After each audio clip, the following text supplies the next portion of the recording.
Can I read you two sentences that are depressing to be right next to each other? Oh, sure. Is it about the movie? Yes, in relation to the film Buckaroo Banzai. I was trying to look up more information about the comic books, which I haven't read, because there Okay. have been subsequent comic books. But I found other references in media on the Wikipedia page after a sentence about, I guess, the head of the intellectual dark web, Eric Weinstein, referenced it in some fucking paper he wrote that was probably about some bullshit. But anyway, Hmm. so here's the triumphant ending of the movie, with Bonsai and an ever growing group of friends walking together, was copied for the ending of the 2004 film The Life Aquatic with Steve Zissou. Jeff Goldblum appears in both scenes. Parsival, the main character of the film Ready Player One, appears in a Buckaroo Banzai costume for a date. Uh, his friend says to Parsival, "You're going to wear the outfit from your favorite movie." His date, Artemis, responds to his costume with, "I like Buckaroo Banzai." We we have become lesser as a culture, as a society, Why do you say that? as The movie because we referenced never the left the cool 80s. movie. We never Movie left the referenced the cool 80s. movie. We still live in hell.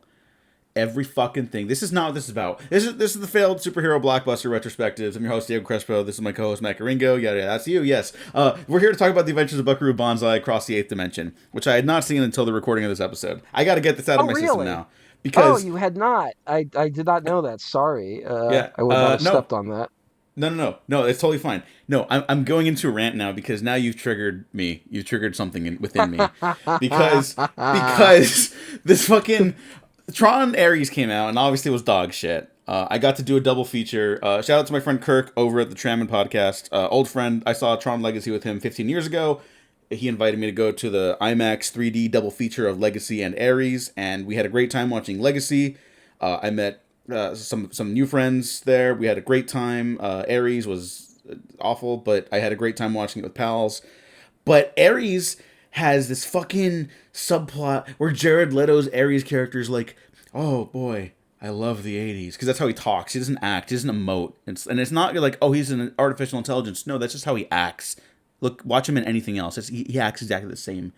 And then he's just saying about how much he loves like Depeche Mode. I think they're on par with Mozart and shit like that. And like whatever, you can feel whatever you want about music, but everything in that movie is about like, man, the '80s were the shit, weren't they? And it's like this movie came out like not 15 years too late, like 20 years too late, and it was like it was like someone like algorithmically composed the anti-cinema to me, having Jared Leto say that stuff specifically. So you just reminded me of that, and it's so frustrating. Dog shit actor, dog shit movie. Fucking what? Ready Player One, dog shit as well. Not the Spielberg movie. The Spielberg directs the shit out of a lot of it, so it's fine. Yeah. But Like this says, fuck. this thing I read said this because I don't remember if Buck. The one thing that's kind of fascinating about Ready Player One is that it makes different references than the book, right? Hmm. Like in terms of pop culture, like The Shining is not a key element of the book. No.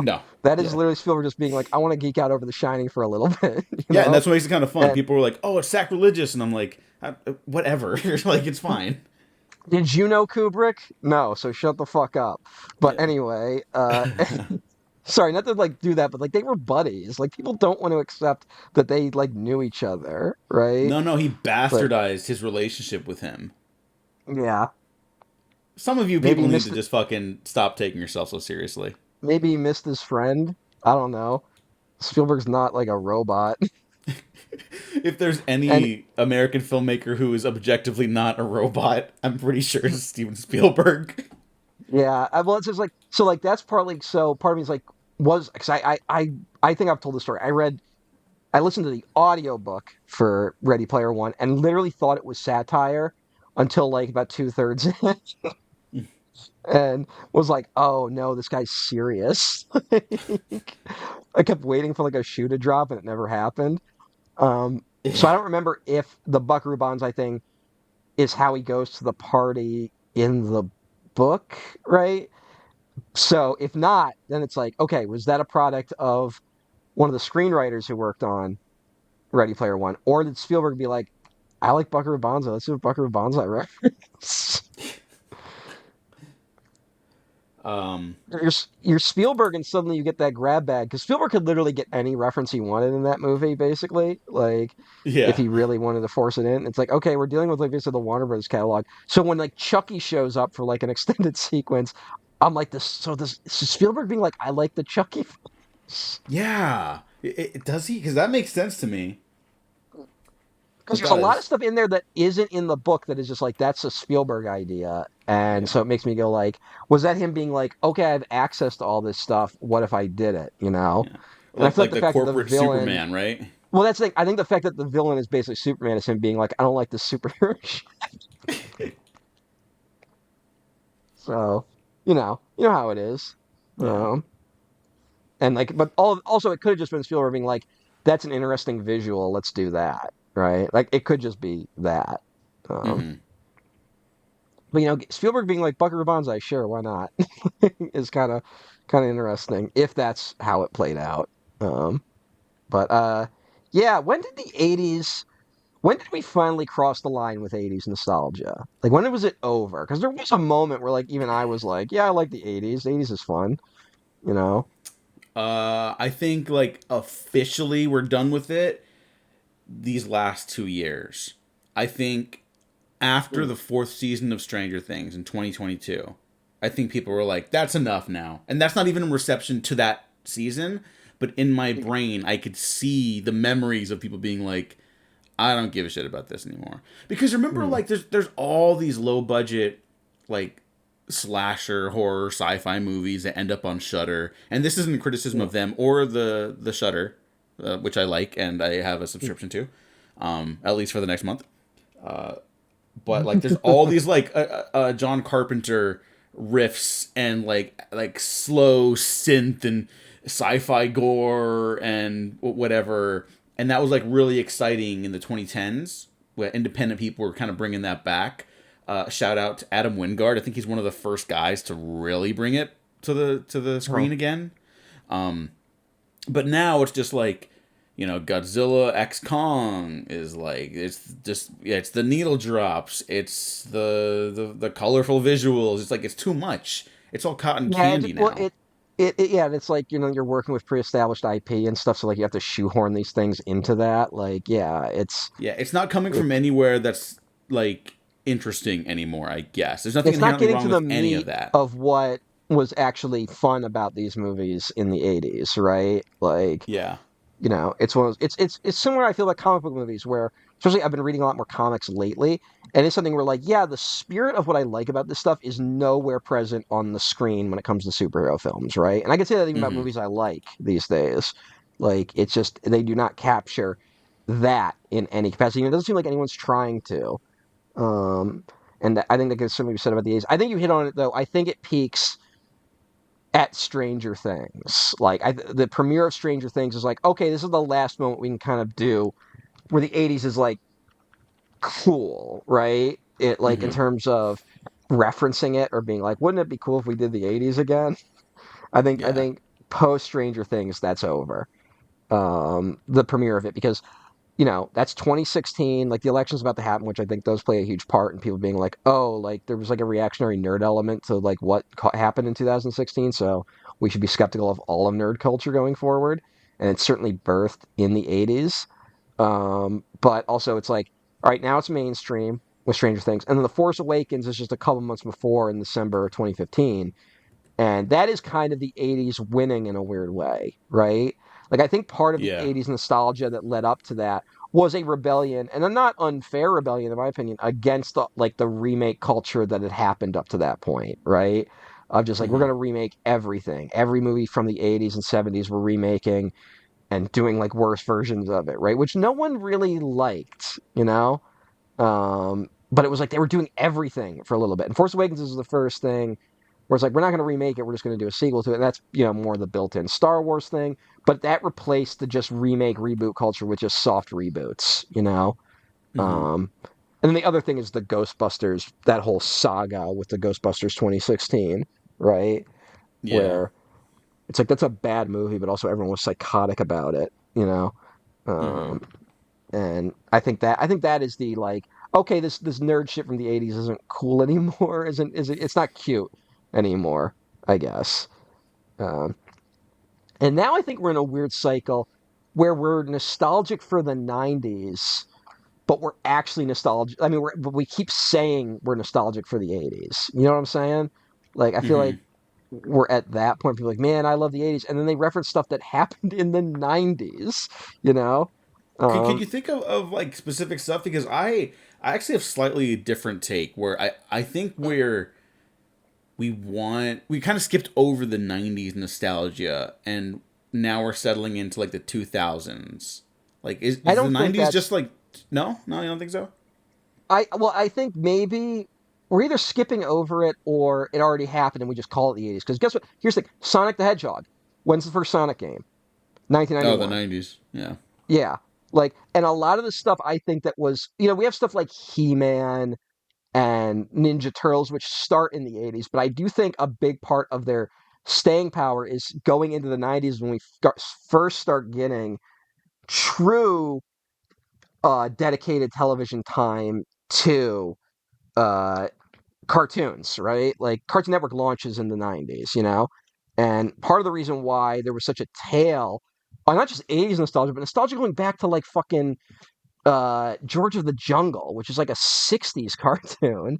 Like part of the reason that it's such a tale is that the Cartoon Network launches and is airing all these old cartoons to our generation, right? Like I think that's a big part of it is that the 90s ends up being the first generation where all this media is so much more accessible than it ever was, right? And that's maybe why we didn't do a like one-to-one 90s nostalgia, right? Because it's 90s nostalgia is just 94 is really nostalgia for media accessibility.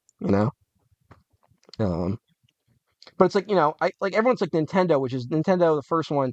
Yes, that's an 80s thing, but the Super Nintendo is the 90s. And I think more people are nostalgic for the Super Nintendo than they are for the original Nintendo Entertainment System, in a weird Mm. way, right? Well, see, the 80s And is now like it's being conflated. It's mhm. absorbing the neighboring decade, Yeah, like the I blob. just think I do think that's it. I think just that what we consider the 80s just got carried over into the 90s. Part of it, though, there is a hard break in 90s culture, especially music culture with like Nirvana and stuff like that. We talked about this Hmm. on the, what, I think we did this on the Dark City episode or maybe the City of Lost Children episode. We talked about Maybe that sort of both, frankly. huge shift. Yeah. When we talk about that huge shift that happened, and I think that like, but I just when I hear people talk about like, yeah, I love the '80s, and then they just reference stuff that maybe started in the '80s, but really became big in the '90s, in my opinion. And I also think we have a warped idea of what the '90s are as a result. Like, I'm definitely when I go like, yeah, I'm a '90s kid, but I am thinking of stuff from like the early 2000s mostly, right? Hmm. Um, like just about this, we're like, I've been rewatching. I mentioned this. I've been rewatching Hercules and Xena because it's on Amazon Prime right now, and motherfucker, we got to go back. Like, fucking, this is how we should make genre entertainment. But I've been rewatching it, and uh, I was thinking like those are '90s shows, right? And it's part of that like '90s boom of genre TV that happens in part because of the X Files and Star Trek. But it's like I have nostalgia for all that stuff, but I watched all of it in the early 2000s syndicated, right? Like Hmm. to me, so like I am nostalgic for all the stuff from the '90s, but I'm really nostalgic for the time I watched it in 2000 in the 2000s. So I think that's why this culture thing gets a little warped post '80s, right? Hmm. Um, I mean, the thing about it, like the CD revolution also suddenly made music a lot more accessible, and then that's not even counting the MP3 revolution, right? Where Accessible, like but and also still like a gateway. Now it feels like the floodgates have opened because you can like access everything at your fingertips a little bit, and it Yeah, might yeah. be a little more overwhelming. It's a different conversation, but it's what I think about now, and there's pros and cons to that stuff. Hmm. What's the pro? You get to listen to a bunch of shit all the time. Sometimes it's good shit. Sometimes it's bad Yeah, shit. I do think it's going to get weirder going forward because I don't know what like there is no monoculture anymore. Like that's the big discussion right now. Although part of me wonders if there is one, but it's just so foreign to us because it is such new media online stuff, right? Like, is Hmm. every kid 20 years from now going to be nostalgic for Mr. Beast, right? Oh God. Like, I'm just saying, like that could be Yeah, where it yeah, goes. yeah. Like No, I get it. I with like get it. Roblox and stuff like that, like or Minecraft. Minecraft has like a weird nostalgia wave happening right now, and Minecraft happened in our lifetime. Like, Yeah. No, I mean that might be the sign of another big shift. People are mm, like I just today another report came out. Disney was talking about like they want to hear pitches to for stories that appeal to Gen Z children, specifically Gen mm. Z boys. And it was like, well, Dis- you Disney, don't actually stop with want the that. boy. Disney, stop with the boy shit. Yeah. Stop it. You always fail. Like you literally bought Star Wars to work around it, and it still appealed mostly to. Yeah. And they're like, why can't we do this? Yeah, and then when you do get the men interested in it, they're usually psychos about it. Yeah. So just stop. But yeah, I don't know why they keep trying. Although here's the thing, hey Disney, listening, get those fucking Final Fantasy rights. Get them away from Sony. You have Kingdom Hearts. Do it. That'll appeal to Gen Z I will. I based mean, on all the fan that art I'm that that seeing. could be a multi-generational appeal right there. No, that here's the thing. Kingdom Hearts is kind of the perfect one because it is like our generation loves Kingdom Hearts because we were there for it. It's now like old enough that it's picked up the younger generation, and it is full of references to Final Fantasy, which has the previous generation. So Mm-hmm. you get Gen X, Millennials, and Gen Z all in one, right? Mm-hmm. So I don't know. Yeah, it's It could perfect. have that. It could have that appeal. They'll fuck it up though. Like Oh, not I'm that sure. not that frankly, the Kingdom Hearts narrative is one that like falls apart almost immediately. Yeah. The focus cannot be on narrative. The focus has to be on vibes. You have to see that little island they start on, and the kids watching the show have to be like, I want to go there. That's Hmm. like the magic of Kingdom Hearts. You have to be like the kids playing the games want to go into those little worlds. They want to hop across worlds with fucking Winnie the Pooh and save the Disney princesses. That's what We it's want to the save fantasy the of like Disney the adventure. princesses and defeat the hordes of evil and dark, Yes. Yeah. That's all you need. Don't and overthink then the plot. fucking It's gonna be speaking of plot when we talk about the movie. Let me yeah. Here's let this be the pivot. here's a template not to use if you're gonna do Yeah. a Kingdom Hearts movie. Um so this is yeah, first watch of The Adventures of Buckaroo Banzai Across the Eighth Dimension. Let me pull up the fucking the opening text. Hang on, I have it in my photos. Mm. Um I'm gonna read out the opening text All crawl. right, before you do that, what was Okay. what was your conception of Buckaroo Banzai previous to that? Oh, I was like, oh, it's like a weird '80s action comedy movie. I mean, you're not Like, wrong. yeah. And I was like, okay, I guess he's like, I guess it's like, what would be a good comp for this in my brain? I guess Yeah, for I was me, thinking like, the stuff I thought about was like Radioactive Dreams, Big Trouble in Little mm, China. Very like a lot of production. I Um, mean, the Big Trouble in Little China one makes sense, obviously, because of y- D.W. Richter, but yeah, yeah, we'll uh, get there. Um, but W.B. yeah, Richter. I always say D.W. Richter. Um, hmm, yeah, and it was a strange one.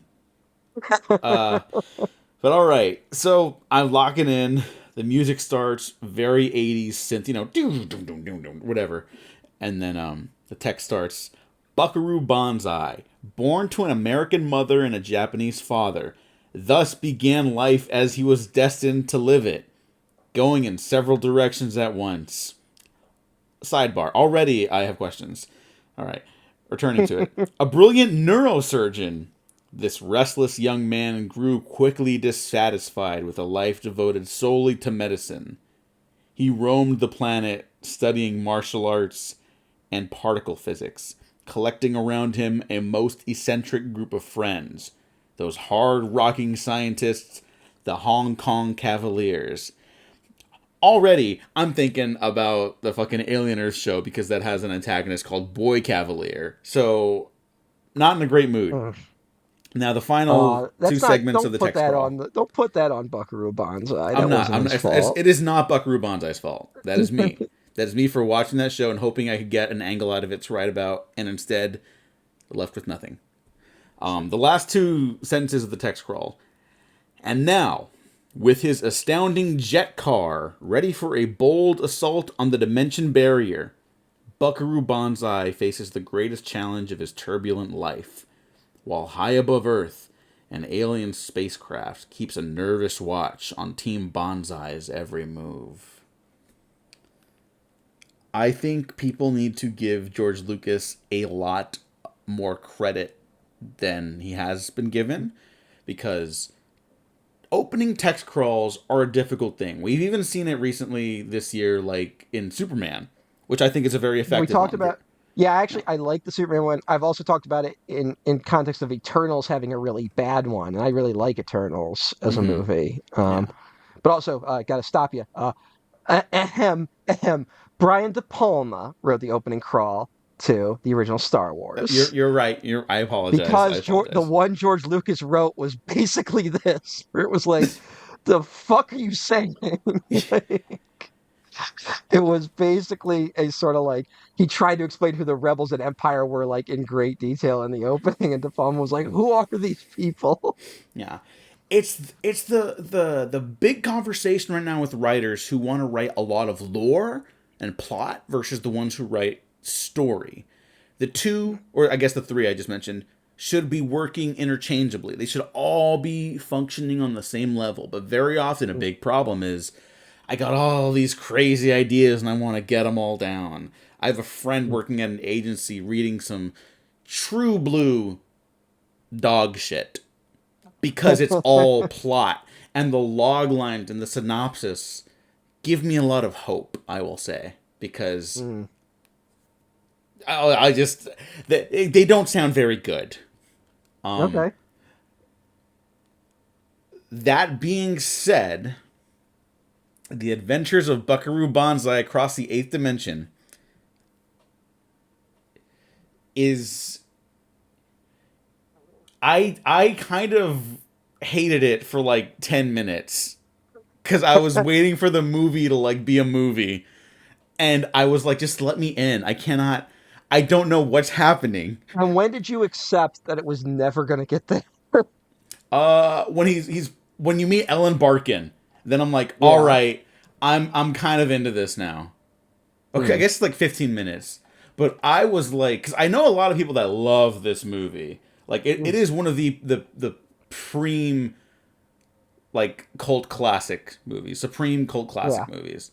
And I was like, oh fuck, is this one of those ones where everyone's wrong? And I'm not like over the moon about it, Mm. but I really liked it, and I totally Yeah. get it now. Yeah. Here's the thing: it's that because we're talking about like, there's a right way to do a movie version of Buckaroo Banzai, right? Which is funny to say because we're talking about a movie, but Buck, Yeah. it is not this film. Buckaroo Banzai, the attitude of this movie, and it's like to me, we can go like that text crawl is a mistake, and it's like yes, it is, but it also is deliberate, in my opinion. I can't say for sure, but there's an It aggressiveness. feels. There's an aggressiveness to how little this movie cares about getting you to understand what's going on. Hmm. And to me, it does. I think because we'll talk about like the influences or like the legacy of what Buckaroo Banzai is as a character. But this really does feel like if you're in the 80s and you pick up a comic book, right? Like you pick up a comic book and there's just a little bit of text at the beginning. There is a story you can follow, but it is full of references to things you don't understand, right? Mm-hmm. And but you can pick up this comic and they can assume like, yeah, but you can go to like a shop and like get back issues, right? Like if you really want to know what's going on, you can go get back issues, or you can just start here and go forward, right? Mm-hmm. That's how most comics are designed in the 80s. It kind of dies after this decade, right? It's like in the 70s. I mean, I've been rereading 70s comics and specifically X-Men comics from the 80s, and it is funny how many issues devote like at least 2 to 3 panels of just pure text at the start, being like, here's what happened in the previous issue, just so you can at least know what's going on in the issue about your read, because it's designed, it's these things are designed to go in the hands of children so they can understand it immediately, right? And it's funny when you think of how convoluted continuity has gotten in comics by the 80s, but it's still designed to be accessible to the first time reader, right? Mm-hmm. Like it's that way with Spider, but this is not like picking up an issue of Spider-Man in the 80s. This is like picking up an issue of the Legion of Superheroes, right? Of just like one of the least accessible comics of all time, and there's like 700 issues of it. See, I'm So, glad you went with that comparison because that one probably makes a lot more sense for mm, me because I didn't read comics as like a kid. I got into them as a mm, teenager. Um, mm, this reminded me of stumbling into like Saturday morning cartoon reruns of a show that has long been canceled, mm. but in the middle of its like second or third season, and Yeah. being really excited about all the weird shit happening on screen and And the not attitude of the having show, context. is being like, you know who these guys are, right? Yeah. The number one thing it reminded me of, a show I've never revisited and only have brief memories of. And the show's probably nothing like this, but it was the one the feeling of watching that show back in the day made me feel the same as watching this movie now. Reboot on Cartoon Oh Network. fuck yeah, reboot. Uh Reboot was insane. You should check out Reboot again. It's actually wild. Yeah, okay, because I looked it up right now and it looks as crazy as I remember it being. That early CG, which is like Yeah. awful, but now like very exciting because it's They very they get away specific. with it because it's very Tron-esque in that it takes place in a computer, right? Yeah. Like that's the whole thing. Um, all right, here's something. What's interesting about Reboot as a choice, though, is that everyone dies at the end of one of the seasons. Really? So I don't know if you remember this. So there's like, oh god, what are the character names on Reboot? Sorry, I wish I remember the one. There's Here, Mouse, I've who's got like the like the semi antagonist that shows up every now and then. yeah, But there's Mouse, there's Megabyte, there's Frisket, there's Enzo Matrix, there's Dot Matrix, there's Bob. Sure. all right, yeah, yeah. Bob's the main guy. So yeah, all right. Dot Matrix is like the love interest, right? And Enzo's her younger brother, right? Mm-hmm. Um, at the end of, I believe, season 2, the fucking villain just straight up wins, and like Bob gets like zapped out of the universe, Oh my right? god. And it's like the villain wins, and then we cut to an indeterminate amount of time in the future, and Enzo is gone from being like this like little kid who's just kind of like, yeah, I ride skateboards, I don't listen to rules. No, and he comes back with like a beard and everything, right? Yeah, he's like a fucking Mad Max guy suddenly. Like I remember it being like genuinely upsetting as a child, like to suddenly be like, they lost. Now he's like not like he's lost all his childhood innocence, and he's just lives in like a hell world now. Like, I'm That's over exaggerating. fucking. In my mind, it's like way darker than it was. But like as a kid, it was like this is death. Like they like everything's over. Like and this it's the plot ends up being about him being like, how do I fucking get back my lost child? I just remember getting like really dark out of nowhere. So that's an interesting one to go with. Um, you know, because that is a like there's wild shifts in continuity in that show. Um, But the other thing that made me think of like a Saturday morning cartoon is like if I was like 5 to 10 years old and I'd seen this movie, this is the greatest film ever made. Yeah. He's an adventurer. He's a surgeon. He's a rock star. He's a musician. He's got his bros. He's got his love interest. He's fighting aliens. The He's got an president's relying on him. impossibly he's got an impossibly cool just setup. Like he's just every cool type of thing a guy could be, while also Yeah, being a nerd, which is what you are because you're watching Buckaroo Banzai. yeah, yeah. It's it's ridiculous, and I really appreciate it. Mhm, And I'm very excited to eventually give it another shot all the way through where I'm like, okay, now that I know the vibe by the end, am I gonna like the opening more? Okay, what do you mhm. think about it? I here's it. It's one of these movies where like I really love it. I think there is a sort of ceiling on it because how do I say? Look, uh, this is W.D. Richter's directorial debut, right? Mm-hmm. And this is a hell of a movie to start with. And for a movie that when we explain the plot of it a little bit more, it is a weird movie where it has a bonkers plot. It's insane. It keeps throwing more stuff at you. And then it's just like a really laid back movie for the most part. Like it's kind of like, yeah, we got to go do this and do that, right? And there's not there isn't it's not Star Wars in terms of like falling in and out of adventure constantly, right? Like, Yeah. but it has the depth of Star Wars in terms of its mythology and lore, and it's just being like, just go with it attitude, you know. So it's a weird one to me. I don't know if it's it is interesting though, where they mentioned the screenwriter Errol Mac Rauch. I don't know if I'm saying his name correctly.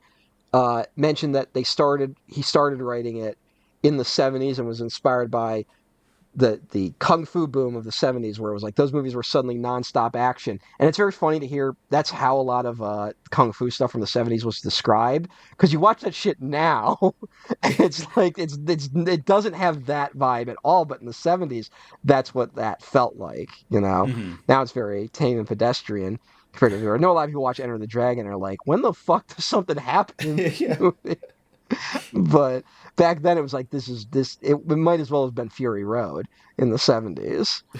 So I think that's also part of it. So maybe that's the distancing of it is why I view it that way. But I caught this as one of these movies that was just in regular rotation on the Sci-Fi Channel. Like I think it got, and here's something. I believe I when I watched it growing up, I never watched it from start to finish. I was always coming in at weird moments or stopping early. Like it was Wow. just one of those movies that you just came in and out of, because it makes about as much sense if you watch it that way. And I Yep. think even in my mind, I thought it was a TV show and didn't realize it was a movie. So I thought I was getting like episodes of a TV show. And Yeah, then that's later, funny because I kind of definitely. learning, yeah, Yeah, well, I just think it's definitely it's not the most like cinematically interesting movie to look at like stylistically. It doesn't have to be because so much is fucking just thrown at you yeah. constantly. Like totally not a mark against the movie in my opinion. Like I think any flashier and you're like you're starting to break brains a little bit. Yeah. I think it's one of these movies that like it delivers on like the writing, the effects, the production design, the characterization. It delivers on all of this stuff except really the story and directing, Hmm. like, which it's they just kind of are secondary to whatever the fuck is happening in this movie. And I'll be honest, I've seen this movie about a dozen times at this point. I don't even know if I know what the fuck is happening. Yeah, I definitely don't. Tenet, Like, you're nothing to me now. Like, yeah. Yeah, this makes Tenet seem like Raiders of the Lost Ark, like in terms of just straightforwardness. I mean, it's the one of the absolute funniest thing about this movie is Jeff Goldblum's character being the new member of the Hong Kong Cavaliers, right? And yeah. he's introduced and he's kind of like, okay, this guy's going to be our in. He's the new guy, so they'll be able to explain everything to him. And he just spends most of the movie asking questions, not getting answers, and being confused.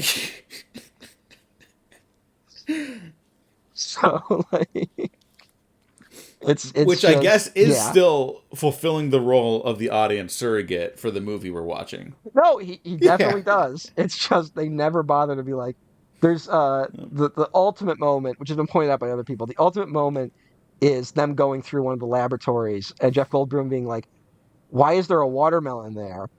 And I can't remember who he's with, and just goes, "I'll tell you later." And then they never You never explain. do. Like, and the movie is just full of moments like that, right? It's just we're just dropped in the middle. Buckaroo Banzai is this guy. He's been going on all these adventures. This is just the adventure where he went to the eighth dimension. it's it's a lot. Uh, we should mention it stars Peter Weller, who is one of my favorite actors ever, and I think is just utterly fascinating to listen to talk about Who anything. is who is also probably I would say maybe like I don't know a good 50% of why this movie works. Like his performance, he's just so committed, right? Mm-hmm. Like he just plays it so he he gets a tone that just didn't even exist in the 80s, honestly. Like that's part of Buckaroo Banzai. I think now it's a little bit more pedestrian while still being insane just because we've had so many Buckaroo Banzai-esque adventures since then, right? We've seen other Mm-hmm. Buckaroo Banzai-esque failures. This is pre Big Trouble in Little China even, right? This Yeah. this sort of movie just didn't exist at the time. And Weller gets it way earlier than other people did, right? Mm-hmm. He tapped into how to play this guy very well, um, which helps.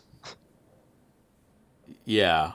Something about the way he's very sincere, but he's not. It's not cloying. Yeah, It's not too laid back. It's not too aggressive. Like it's the exact line the movie needs, yeah. and it's It's just like very strange. It's strange in a he way. understands that this character is just a big nerd fantasy, right? Like he understands that. That's just like the supreme nerd character, but at the same time is meant to be the coolest guy on the planet. And he just Yeah. plays that so perfectly. Yeah. Peter Weller, PhD, now has his YouTube channel, Weller World. What's going on there? I You think turned me on to everyone, this recently, and yeah, I checked because it out, and I have more questions. yeah. So he's got there's such classic videos as Dr. Weller tries an Oreo milkshake, which is Mm, like a minute and 30 seconds long, and he was actually I think he was introing or like doing a Q&A for Buckaroo Banzai at the Vista in Los yeah. Angeles, and Or is that a then reference to the famous story of him like demanding Oreos on the set of RoboCop?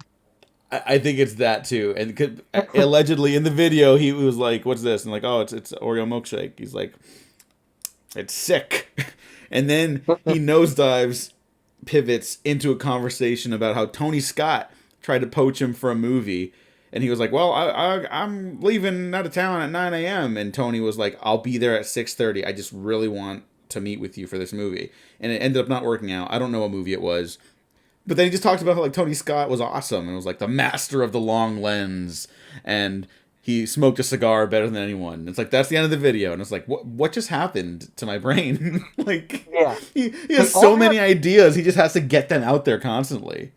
all have clickbait thumbnails too. They all have kind of like check out Peter Weller doing X, and then sometimes it'll be him doing that thing, but like a lot of time it's him being like, "Yeah, I want to actually just talk about something that I'm interested in." Like Yeah, there's zero consistency with what's going on his YouTube channel. yeah, It's simultaneously feels like it's him. He feels like the sole driving creative force, while also it feels like he's being forced into it. yeah, So yeah. His I last don't know what's video is going about on the there. history of the selfie, Yeah, which it's I have not finished. I whatever's going on with Peter Weller. There's something he got as a master's degree from Syracuse University, my hometown. So Wow, you guys got that's cool. RoboCop up there. Yeah, and I guess when he was the host of he was the narrator for Engineering an Empire, which is a History Channel show, and he was credited Peter Weller, Syracuse University. Oh, So, he also makes coffee, espressos videos, and how like there's one video. It's his second fucking video. It's called "How to Make a Latte Macchiato" in all caps correctly with Dr. Peter Weller, and the thumbnail says "Do not fuck with Dr. Peter Weller's coffee," a tutorial. wow. 105,000 views. It's the only video of his that is in the hundreds of thousands of Oh yeah, views. that's the other element of it is that some videos have like thousands, some don't have not cracked 1,000 views. Yeah. Then there's like the weird one like that that is like broke containment a little bit. You know Um, what? Fuck it. I love him. He's fucking brilliant. Listen to him talk I about mean, anything. it He's a fascinating guy. was he turning into Buckaroo Banzai? Like, is this what Buckaroo Banzai's life would be if he was real and hung around, right? Would he just have a random YouTube channel where he was doing shit like that? Yes. Where Yeah. it's like Buckaroo Kevin Banzai Smith almost explains did the eighth a. dimension. Oh yeah, Kevin Smith almost did the Buckaroo Banzai movie. Yeah. Well, it was going to be a Until TV show, and now oh I yeah, I was imagine gonna it just would have been this. maybe yeah, but that was one where like I guess the rights to Buckaroo Banzai are kind of fucked up right now because like the someone sued someone over that TV show, and then Smith walked away from it, which is partly why it's never materialized. And it's partly why we've never Hmm. gotten the full-on Buckaroo Banzai, at least attempt. In a world where we have gotten two attempts at a Tron reboot, right? Yeah. That we've gotten no other attempt outside of like I think IDW maybe put out a comic, which I haven't read. Uh, but like beyond that, we haven't got anything more Buckaroo Banzai related. How the fuck did Tron Ares make $105 million? Like I know that's still a bomb, but that's still crazy to me that made anything more than $3. Yeah. There's a very fun video where Jared Leto shows up to surprise people who just watched the movie, and Oh it's a no, don't mostly oh empty theater. I can't oh god. That's actual cringe. Ugh. Yeah, but it's him, so it's For okay. for a guy yeah, but like I even a guy I hate, I'm like, oh god, don't do that. No. No. I think he's one of the first celebrities that got interviewed by a VTuber. Oh God. You know what? I wonder if Peter Weller has ever been interviewed by a VTuber. Probably Well, not, that's but like I hope Peter. so. I, I doubt it, but also Peter Weller just seems like a guy where like you could propose something to him, and I guess what I'm learning from his YouTube channel is it's impossible to tell what Peter Weller will be like yes, and what Peter Weller will shoot you for even suggesting. Yeah, Like if I maybe went, he's gonna give a very moving tribute to the late great Diane Keaton at the Academy Museum. Very touching. Or maybe he's gonna make a video called "Welcome to Cafe Daddy." Who knows? Who knows? Peter, what's going on? He's 78. Like I do love him. Peter. I love him No, as a I love him celebrity too. very much. I just have more questions now. Yeah, Like but isn't I that just great? Because his whole thing is like, he's constantly educating himself. He's constantly like promoting, like, go yeah. out, read, learn. I'm RoboCop. And it's like he really lives by that. Yeah. Like, that's great. I always want to be surprised. Life is should be full of surprises. I guess he's the main antagonist on the cartoon Moon Girl and Devil Dinosaur. Holy fuck! I gotta lock in. Holy shit! It is That funny. It's is just something where great. here's something. Does Peter Weller just not get offered stuff, or does he just not say yes to things? Like that's something I've always wondered about him. Because he actually doesn't have a huge filmography, right? No, Like, but and it's let me pull this weird. up. So Peter Weller was known to be, a little difficult, I think, for a Yeah, while that's as the an other actor. element of it, obviously. Um, Um, look, you're stuck in a RoboCop suit for 500 hours a year. Like you're probably gonna get a little grumpy. Um, but he does a lot of television work, and he also directs a lot of television. So he has remained very busy over the last 20 yeah, years, especially. this isn't me being like, oh God, someone give Peter Weller a role. Like it's not that. I just am Mhm. trying to be like, is this his decision or is this an industry decision?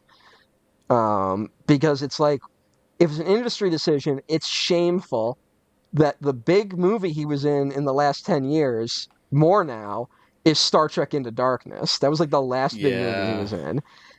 But if it's a his decision, Peter, why did you say yes to Star Trek Into Darkness?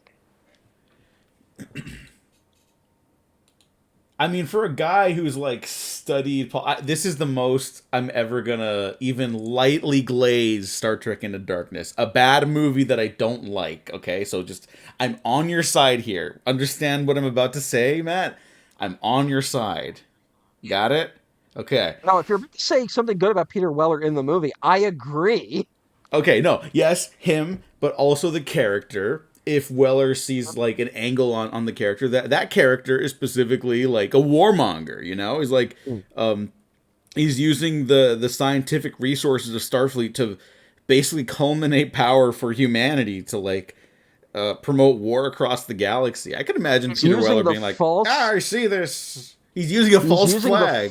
false flag operation that was also a real terrorist bombing, that of Khan, of whitewashed Khan, to expand the military industrial complex in Starfleet. Yeah, and I could Again, see Weller, all a this, well-read guy, being like, "Ah, there's an interesting angle there, JJ." mm, yeah, to me, it's just like, again, it all raises more questions for me. I understand that it is something where I'm like, yes, that makes sense that he would be attracted to this role, but it's just weird to me being like, but that's the one, right? Like, how has he not Yeah, been tapped into for something else? You know? yeah. I'm How does assuming he it not is have the a industry at this point. cameo? Like, here's the thing: he clearly said no to a cameo in the RoboCop movie, right? Like, there's Hmm. no way they didn't ask him to do something, and he just said no because they would ask him, right? Yeah. Like, and it's not like he's doing too much to do it. Or even what you just said, where it's like Tony Scott wanted him for something. Okay, what was that, and why didn't he do it? What got in the way? Yeah. What do you think it was? Like, if you just had to take a stab in the dark, because I've been thinking about this since I saw that video. Hmm. Well, it would have to be post RoboCop, and if I had to guess, maybe it's just like that weird '90s run he has, like of like Naked Lunch to like, he's in Might or Aphrodite, he's in a fucking Woody Allen movie, you know, Hmm. like as in a smaller role, and maybe that was just like that's the peak of his powers, and he just said no, or maybe it was just like I don't know, I don't want to be the fan. Or maybe something in. Oh, you know what? Maybe he could have been in True Romance or like Crimson Tide. That's what I was thinking. I think it's as one of those where like he could have been in Crimson Tide. He could have been the lead in Crimson Tide, but it is something where like maybe that was the goal, and then it was like, oh, we got Hackman, and it's just like Yeah. as much as we love you, fuck Peter Weller. If it's you and Hackman, Hackman wins. Yeah. No, that, I mean, every time you see a Hackman performance, you're like, is that his best role? And it's like, well, it's all of them. He just had it. Yeah. Or Also, you know what? notoriously a difficult man. Yeah, Rest yeah, in another peace. very difficult guy. And not like Tony Scott was adverse to working with difficult guys though. So, um, the other one is like he could have been John Voight in Enemy of the State. Like that feels like a Peter Weller Oh, role. fuck. That would have been cool. Mm-hmm. That's all I'm thinking. Like that's like, or maybe fucking Duval and Days of Thunder. Uh, wow. Oh, Um, maybe, you know what? Last one, then we'll get back to the movie. Maybe he could have been not Bruce McGill. Oh, you know, yeah, maybe Bruce McGill in The Last Boy Scout. I mean, that's a bit. Here's the thing: we have to remember, like Peter Weller is still enough of a star that he would have had a bigger role in the movie than that, right? Like, Hmm. Oh, then Marcone. He could have been the sports owner. we need like a That, Texas guy for that, right? Like, you need a guy who's like, "I do declare." yeah, oh, you know, yeah, maybe you do need the guy who basically wants to bring back slavery. Yeah, exactly, basically. Yeah, he was a Dixiecrat. But Yeah. yeah, that's the thing is like as much as I want to be like, yeah, put him in Last Boy Scout, I can't think of who he would be in the Last Boy Scout unless it was one of those things where like, do you want to be Joe Hallenbeck? right? Which I could see maybe them circling Peter Weller for Whoa. that, but then being like, Yeah. once you get Bruce Willis, it's like, no, Bruce Willis has to be Joe Hallenbeck, right? Mm-hmm. Like there's Yeah. a couple of these where like he could have been the lead, but the moment the other person stepped in, it's like, no, go with the other person for the lead, right? Yeah. Oh, bummer. Yeah, but it is true. None of these other movies have like easily swappable roles. So Yeah, exactly. that's okay. He's So Buckaroo Banzai. He doesn't need yeah, roles. yeah, Buckaroo Banzai, which fucking launched his career. Yep, into the stratosphere, into the eighth Six, dimension. and yeah, it's $6 million on a $17 million budget. Fucking hell. That's pretty tough. Yeah, I'm gonna go on a limb and say that no one knew what the fuck to do with this movie when it came Yeah. out. Yeah. Like you know how we complain about like how nobody knows how to market a movie anymore? If they were making movies like this on a regular basis, I could at least be understanding. Then it's Yeah, like, okay, I see what you mean. there's no way to market this movie other than the title, really. Like, you could just kind of be like, "Do you want to see a movie with that title?" Yeah. And the answer to that is you can get about $6 million.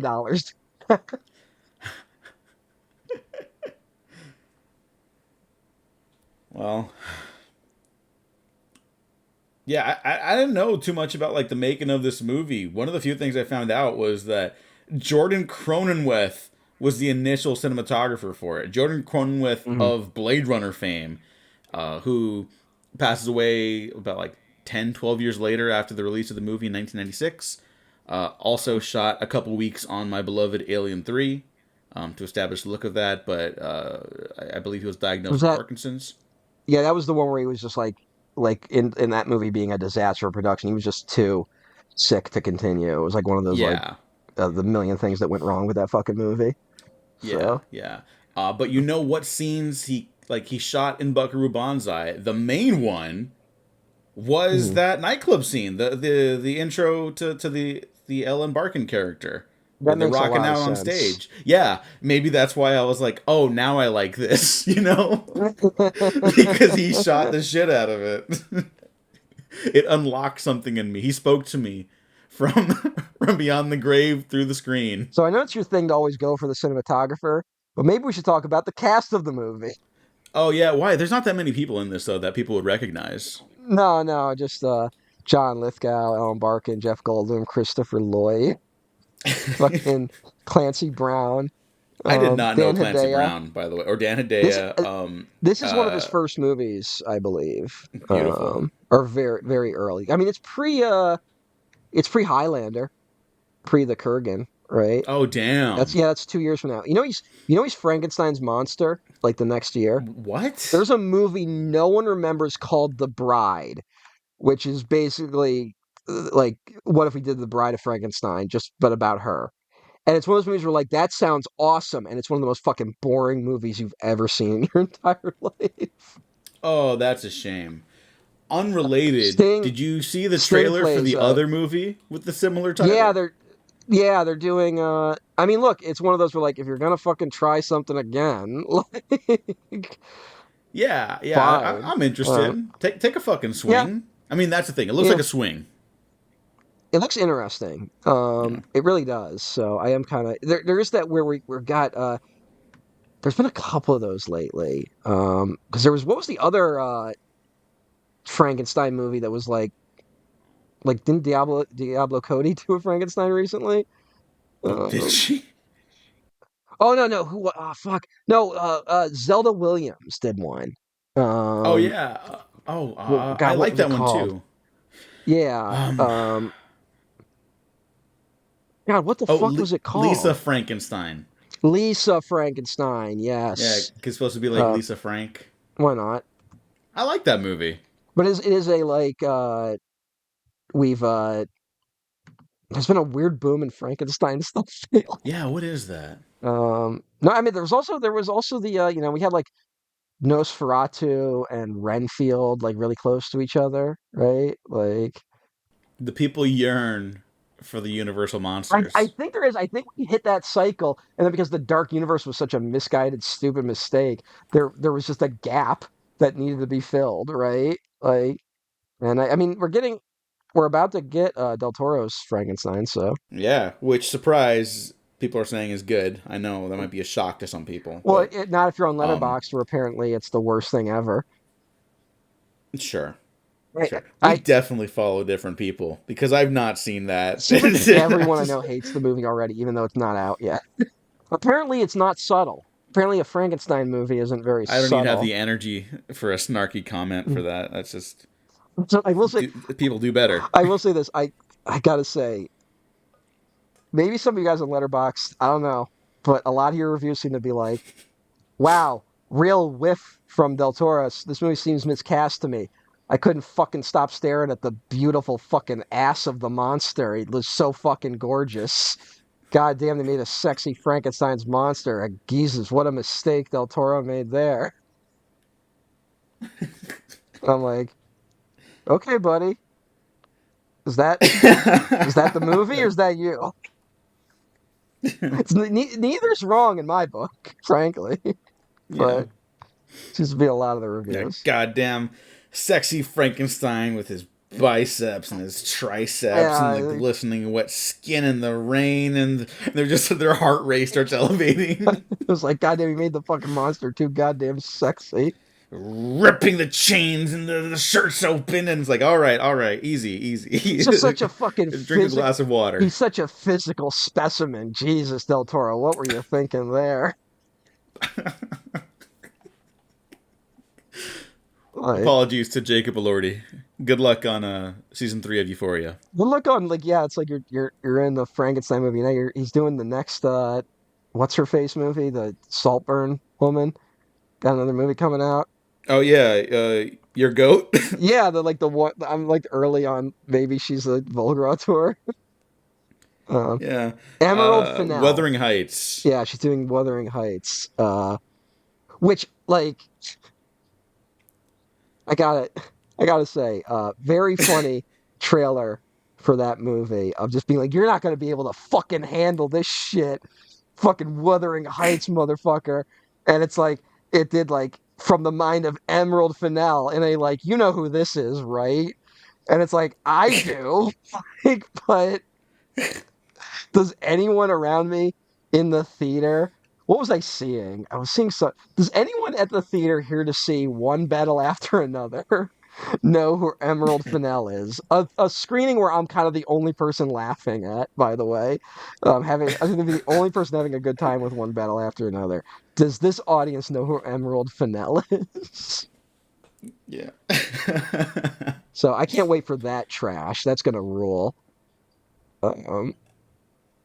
At least I think it might. Now, I've not since you brought it up. Since you brought it up, I just need your take on this too. So I'm not familiar with the book. The only adaptation I've seen is the Andrea Arnold Oh my Wuthering Heights, God.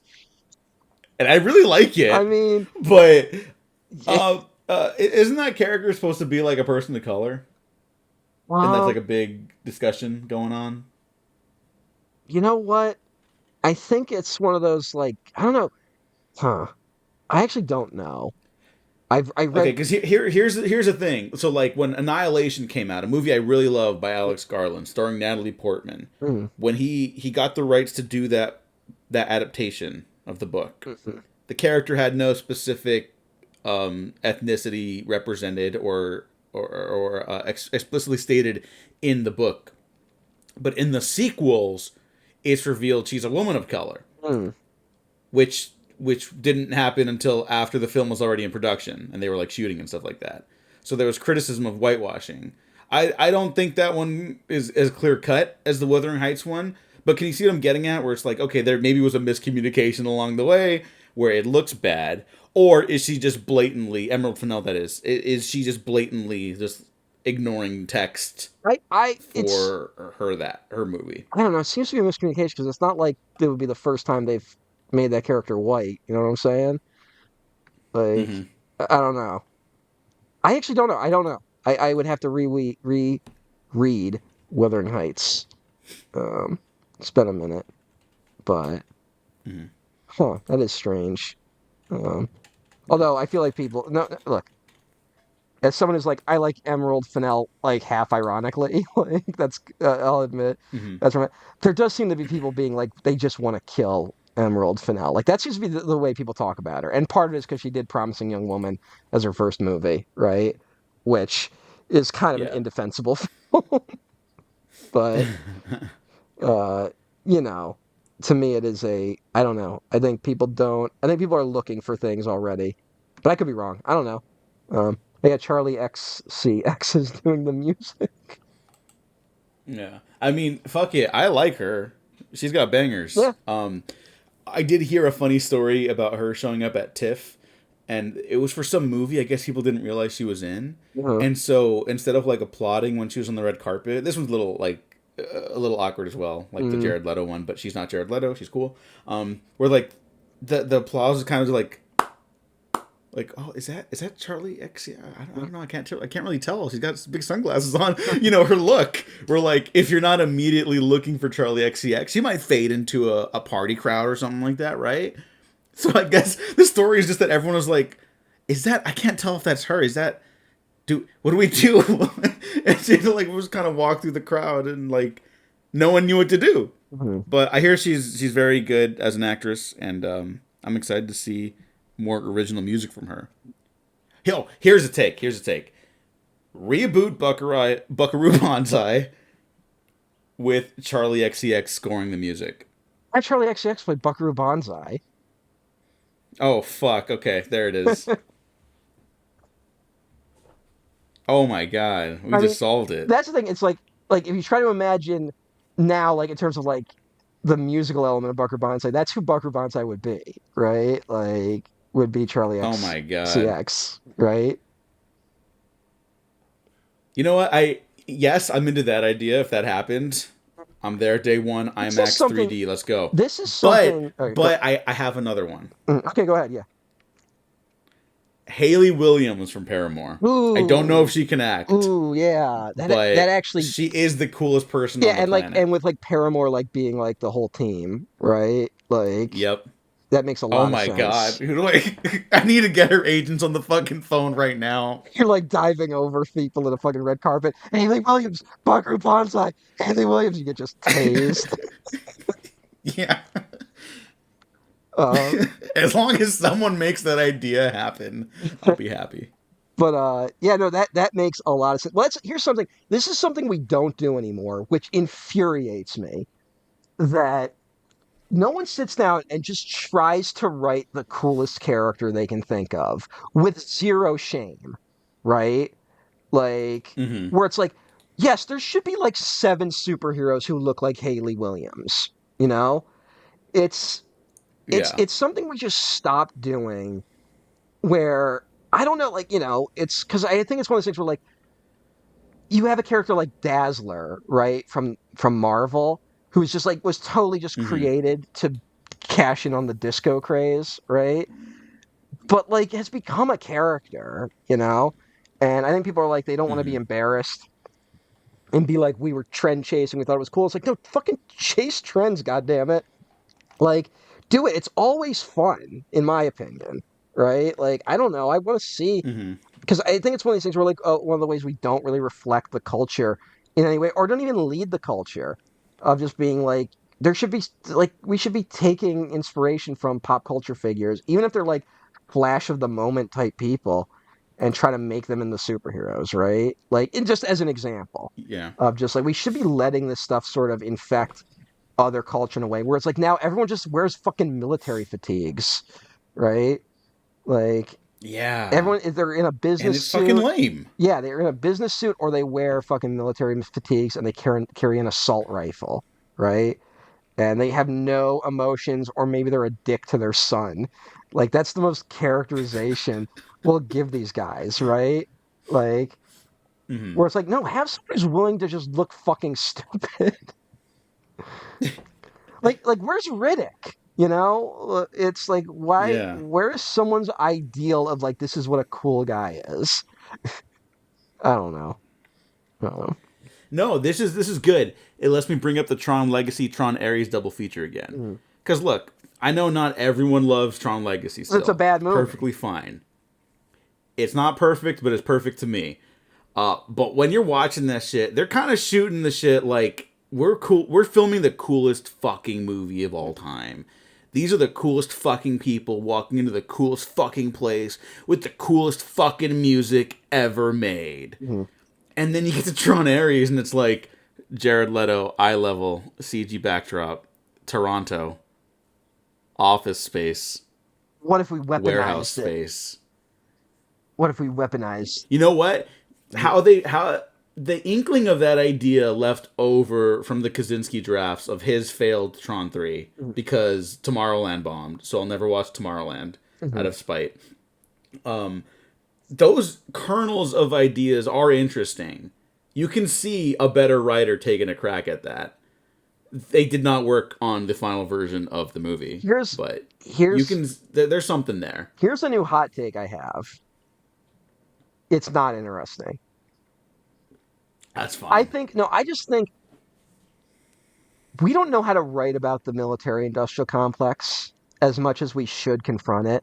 But every time we do these stories where it's like let's weaponize the thing, it's always boring. Like even if I agree with the quote unquote politics of it, like it's not Mm-hmm. engaging, right? Yeah. Like I'll be honest, like it's like part of the reason why a lot of the Alien sequels suck. It's not interesting to be like let's weaponize the xenomorph. It really isn't. The original 28 Years Later, one of the original drafts. Do you know about this? Where Alex Garland was writing it with Danny Boyle, and they had an idea, Mm-mm. and it was gonna be like a spec ops group, and they were gonna try to stop like one of the governments from like weaponizing Oh the God. the rage virus. Mm. Yeah, and they were like they did a draft, and they were like, no, like no, that's not great. This is they're like it just became generic bullshit, and then Yeah, they turned in one of the most idiosyncratic, moving films of the year by the end of it. So it worked out by not doing that. yeah. How do you Except, weaponize Buckaroo Banzai? I mean, it would literally be like, let's weaponize the eighth dimension, like, and Yeah, it doesn't mean anything, right? Like, there is a little bit of element of yeah, that, but it's like very low hum background type stuff, right? Which I think the way to do yeah. It's it, not the point of the movie. like obviously, like it. Mhm. This movie clearly has like there's satirical elements to this, right? Of just how like the government is portrayed, even if the president is like Buckaroo Banzai's friend, right? But it's done in a like Yeah, silly way. So there's like a way to do it. I just don't know if I don't know. It just feels like it's become this go-to obvious thing, and maybe it's something where we're just at a point where the military has infected our lives so much that it doesn't even matter to be critical of it in our art. Like yeah. I mean that's a good point. And you know what? It always feels more constrictive than exciting now. It's like yeah, like you said, like even with the politics of it, like yeah, we're on your side. Like fuck this shit. Like let's do yeah, something about it. But okay, you gotta be fucking killer. You gotta be one battle after another yeah, to like make a movie about that and still make it satisfying and like personally inspiring and invigorating. yeah. How about just making a movie where a bunch of fucking cool shit happens and Yes. everyone in there is having a ball, like Buckaroo Banzai? How about that? I'm sorry. A lot of art's not going to change the world, and that's okay. You can still make people stay by showing them a really good fucking time. Yeah, Because by the end of it, I had a really good fucking time with the Adventures of Buckaroo Banzai, even though I was angry for about 10 minutes. yeah. I think something has gone wrong in our conception of art, especially genre. Because I'll be honest, like what was it? I think I'll say this. I'm gonna ding two movies, kind of, but like the recent Superman, right? And then one A battle good after, film. yeah, and no, and one battle after another, where a lot of the discussion centered around the politics of it, right? And what I mean by that is Hmm. not necessarily like trying to break down the politics of it, but trying to be like, is this movie on my side type stuff, right? Of, people were like, great, Superman's against the genocide in fucking Gaza, right? That's how people responded to the recent movie. Hmm. And then you had this other element of people being like, Oh, you think this is you think One Battle After Another is subversive? Well, fucking the Radiohead guy did the music, and he's a Zionist. So, ahem, checkmate, atheists. Like, I don't know. Like, there's an attitude like, and I'm just like, why are we still doing this? Like, why are we looking for our movies to have the thing, right? It's Mm-hmm. never gonna have it. It doesn't work that way, right? Like we have to Yeah. stop it.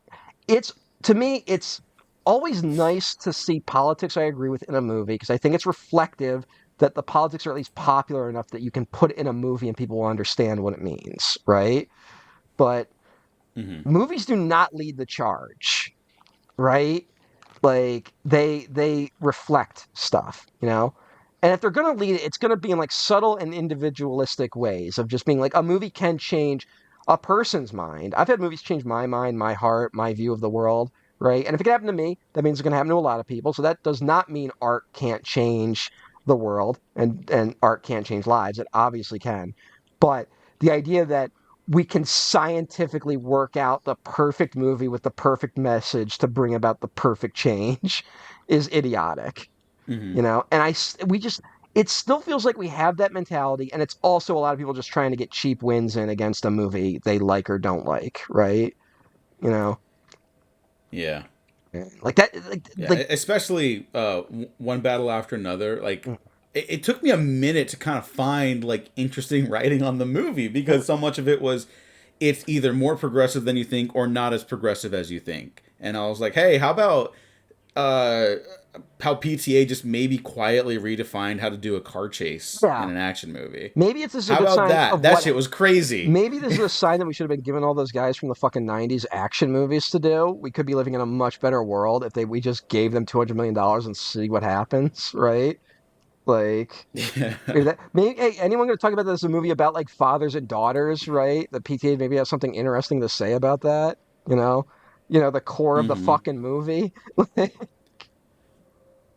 I mean, you and I here to even kind of tangentially bring it back to Buckaroo Banzai. You and I kind of brought up, or you brought up to me rather, the Big Trouble in Little China thing, where like Leo kind of just fumbles his way through the movie, and he's Yeah, not, he's the protagonist, but he's not the hero. It's the hero's the daughter, but he still gets to be the hero exactly when he yeah, needs to at the end of the film when he's still her dad, and that's all he needs to do for her in that moment, and it's the best, most heroic thing he could do yeah. at the end of that film.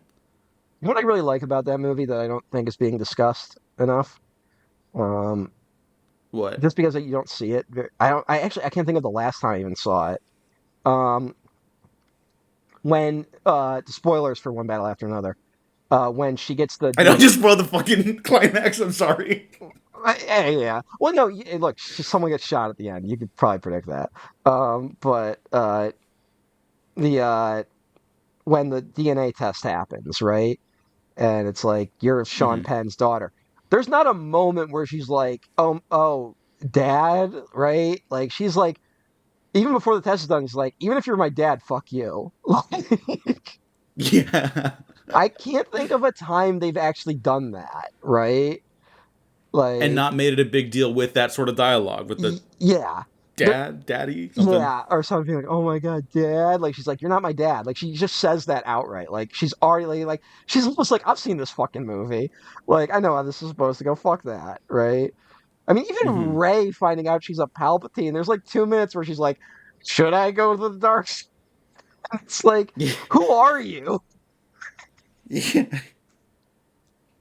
So dumb, but like, that's Yeah, we also did. Just full disclosure, we also did say how, unfortunately, one battle after another also reminded us yeah. of Star Yeah. Diego Wars. was like, you know what it made me think of Star Wars, and I had the exact thought. Was too embarrassed to admit it until that moment. I'm just being like, yeah, I thought of Star Wars too. We should both be shot. Like we are holding the culture back. Like we can sit here and complain all we want about people not understanding things, but we are the problem. We just be like, It's not looking good for us. PTA would make a great Star Wars movie. Get stabbed. Just, You know what's fucked up? He would. He no, clearly would now. If it, he wanted to, he could do it. he probably They're taking me away in the white yeah, coats. Tarantino would make a good Star Trek movie. Wait a minute. Just, No, you know what? I'm not convinced he would have. He would I have. got to be honest now. No, here's something. I know every criticism Tarantino has levied against him. I can't deny he's a good director. Like it's one where Oh like no, he's great. Tarantino is married to an Israeli, is likely a Zionist. I cannot. The dude made Inglorious Bastards. Like I can't deny that he's good at what he does. Even if you can be like he's lame, and I'm like a lot of the criticisms people throw at Tarantino to me is like that's what I like about him. Like Tarantino doesn't think he's those things usually, but I'm like no, that's what's fascinating about him. It's just I cannot deny that he knows how to make a movie, right? So I think you give him Star Hmm. Trek, he makes a good Star Trek. Now his Star Trek is probably going to be like it's going to be back to them leaning from side to side when they get hit by a photon torpedo or something like that. It's he's not going to bother with like epic space battles or fighting that much, right? It's going to be a lot of them walking around. Wasn't there like a casino planet or something in his script? Wasn't that the thing? It was supposed to be like a gangster planet, I Okay. think. I mean, I would see that. Which they do also in the original show. Yeah. I mean, look, they literally just go to planets on Star Trek, and it's like, what is this planet? It's like, it's the Woodstock planet, and it's like, fine. Yeah. It's the planet we had leftover wardrobe from the other CBS program last Yeah, week. 100%. Like, that was Star Trek. And it's Yeah. like, yeah, this is the cultural defining show of a generation. Yeah.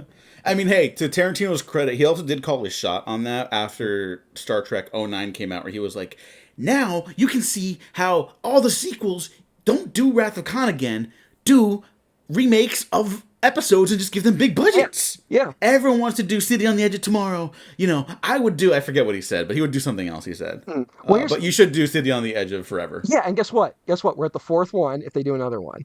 So you call it Star Trek Forever. Yeah. It's Uh huh. right there. It's printing money. I know. It fucking kills me. It's irresponsible Mm.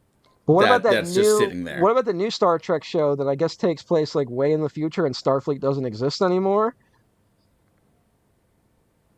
I don't know which one that is. It's the one that Paul Giamatti's going to be on. Oh, really? What the Yeah. fuck? Yeah. I thought he was. I thought it was Starfleet Academy. I thought they were doing that. Isn't that what Starfleet Academy is though? Is it? Oh, I don't know. I'm tapped out. Yeah, it's one of these things where I think I like half paid attention to it. So, but Okay, we could both just be horribly wrong I right now. believe Starfleet Academy, and I could be wrong, takes place in the future where Starfleet Academy doesn't exist and they have to rebuild Starfleet Academy. Oh, The series is set in I'm the not sure. 32nd Whatever. century, the far future of the Star Trek franchise, where Starfleet and the United Federation of Planets are recovering from a cataclysmic event as depicted in Star Trek Discovery. Starfleet Academy follows the first new class of Starfleet candidates in over a century as they come of age and train to be officers. They are taught aboard the USS Athena, a starship that docks at the Starfleet Academy campus in San Francisco, but can be deployed with the rest of the fleet. What rest of the fleet? It doesn't exist. You just said that in your premise. Yeah, What's that's too going on busy. here? Is this fucking Kurtzman still? Yes. Even though There, yeah, there it even though I is. think he's on the way out, right? Like I think he's done. Well, he's been very protective of his Star Trek gig, and everyone knows he's like the problem now. Mm, So, yeah. I mean, we knew beforehand. Other Yeah. people knew beforehand, but you know, He knew what the fucking he knew how the phasers worked, so he got the job. yeah. And remember, him and that guy who is not chill and is no longer with And us. like They would also just say yes to like every job. yeah. Um, so they got a lot of fucking work that went into production. So like on that level, like, hey man, get the bag. You know, We get fucking, we like all need money. here's something quietly like Alias and Lost were like the fucking cowbell sketch from SNL. Where like everyone that worked on that is just going to get jobs for like the next 20 years, right? Yep. Like, and it kind of fucked culture.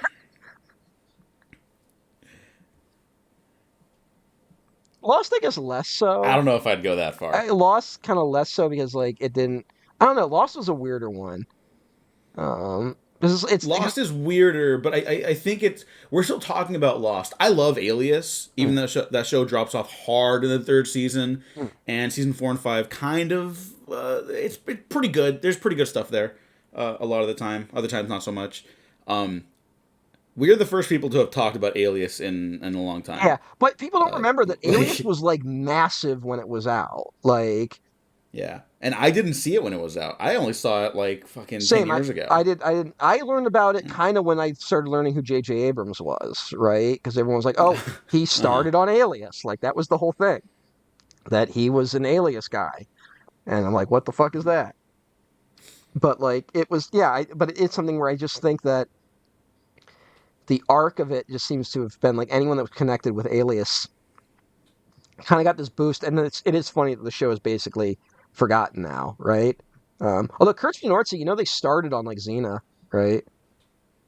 Oh yeah, there you go. They were TV guys. Yeah, TV guys making the jump to features, they wrote on both Hercules and Xena and Jack of All Trades, the fun one. which I still want to see. Have you seen? I've never seen that Do one. you know the setup I of haven't Jack seen of any All? of those actually. Do you know the setup of Jack of All Trades? It's like a Revolutionary War thing, right? No, it's the Napoleonic Wars. And he's Bruce Campbell is like an American secret agent working for Jefferson. Kind of Okay, like that I do know. yeah. Yes. But did you know that Vern Troyer plays Napoleon Bonaparte? Oh my god, I had no idea. So it's an amazing show, and there's only 22 episodes. So I ended up going down a brief Roberto Orsi hole, the man who unfortunately passed, and I guess he did a show. I just found this really funny. He did a show called Scorpion, which no one remembers, even though it lasted 4 seasons. um, Based on this guy named Walter O'Brien.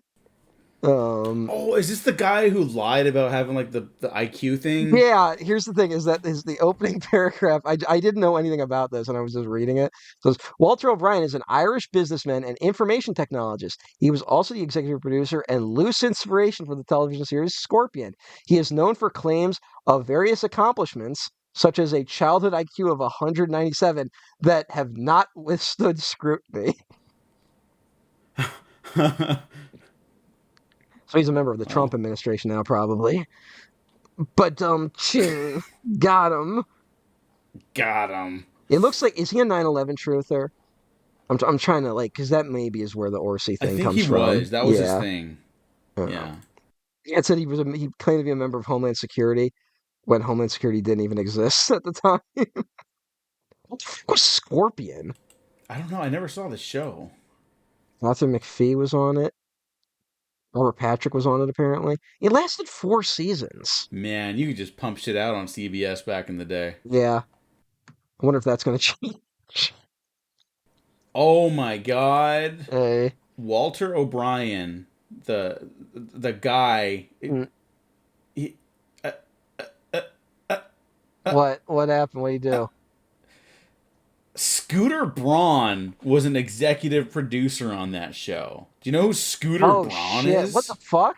What are you talking about? Yeah, the man responsible for Taylor's version needing to exist, basically.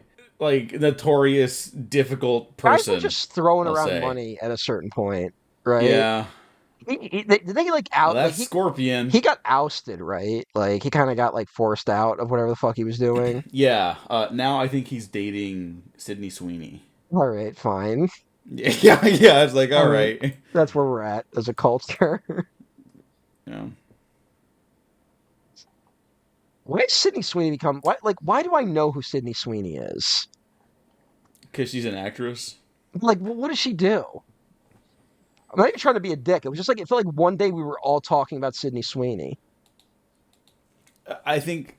Well, first there was that like her grandmother's birthday party where there was a lot of like "Make America Great Again" like attire and hats, and I was like, well, it could just be her family, like she's white, she's gonna have some fucked up family members, Mm. and which could still be the case. I'm not anti Sydney Sweeney yet, but then it's like, oh, then she went to the Bezos wedding or some asshole's wedding in Italy. where I guess she hooks up with Scooter Braun, and now they're an item. She's like And then she in does that that. commercial about like having good jeans, even though they're Levi's jeans, but the implication is like weird now because just the world we live in. Mm. And then she did the bath soap thing where it's like the bath soap she sold has like her bath water in it. Yeah, but I'm totally cool with And like that. I don't care about that. That's the That's weird, but that's like the I don't. coolest thing she's done. But Yeah, it's a yeah. little weird. Nothing inherently wrong with that. No, no, it's not. There's nothing wrong with that. It's cool and fine. Um, but Yeah, no, like make a living. Yeah, totally. yeah, no, it's just weird. Do it. I don't even care if I hope she lost money on the deal. That makes it even cooler. But anyway, no, I don't know. It just felt like out of nowhere it was like, well, we all have to have an opinion on her now, and I'm like, I still don't even know who she is really. Mm. What's like the big thing she's done? Euphoria and You know what? That's probably that it. one rom com. She Like, did a rom com with Glenn Powell oh, that she I was thought on was all White right. Lotus. That makes yeah, White Lotus. Okay, you should have just said White Lotus. What took you so long to get the White Lotus? I haven't seen White Yeah, but Lotus. what took you so long? That's I Uh, didn't Are you think of it telling, because I are haven't you engaged with telling me it. you've seen Euphoria? No, I haven't seen Euphoria. Yeah, exactly. So But shut the it hell up. annoys me more. The existence of that show annoys me more than the existence of White Lotus, which I have not engaged with at all. No, I agree, but I just what are you doing? I don't think about those shows. I just the only time I think about Euphoria is when I get annoyed about that guy running it. Which is the guy? Who's the guy running it again? Oh yeah, Barry Levinson's son, right? Yeah. Um, who Sam Levinson. goddamn, growing up rich really does something to a motherfucker. Yeah. It's like being insane and pedestrian at the same time. Uh,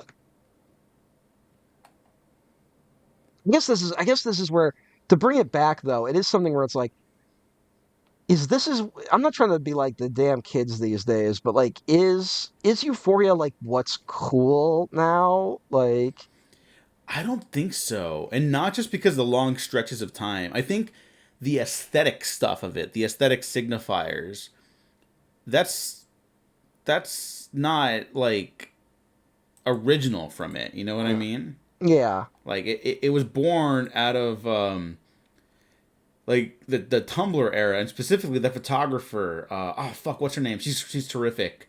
Um,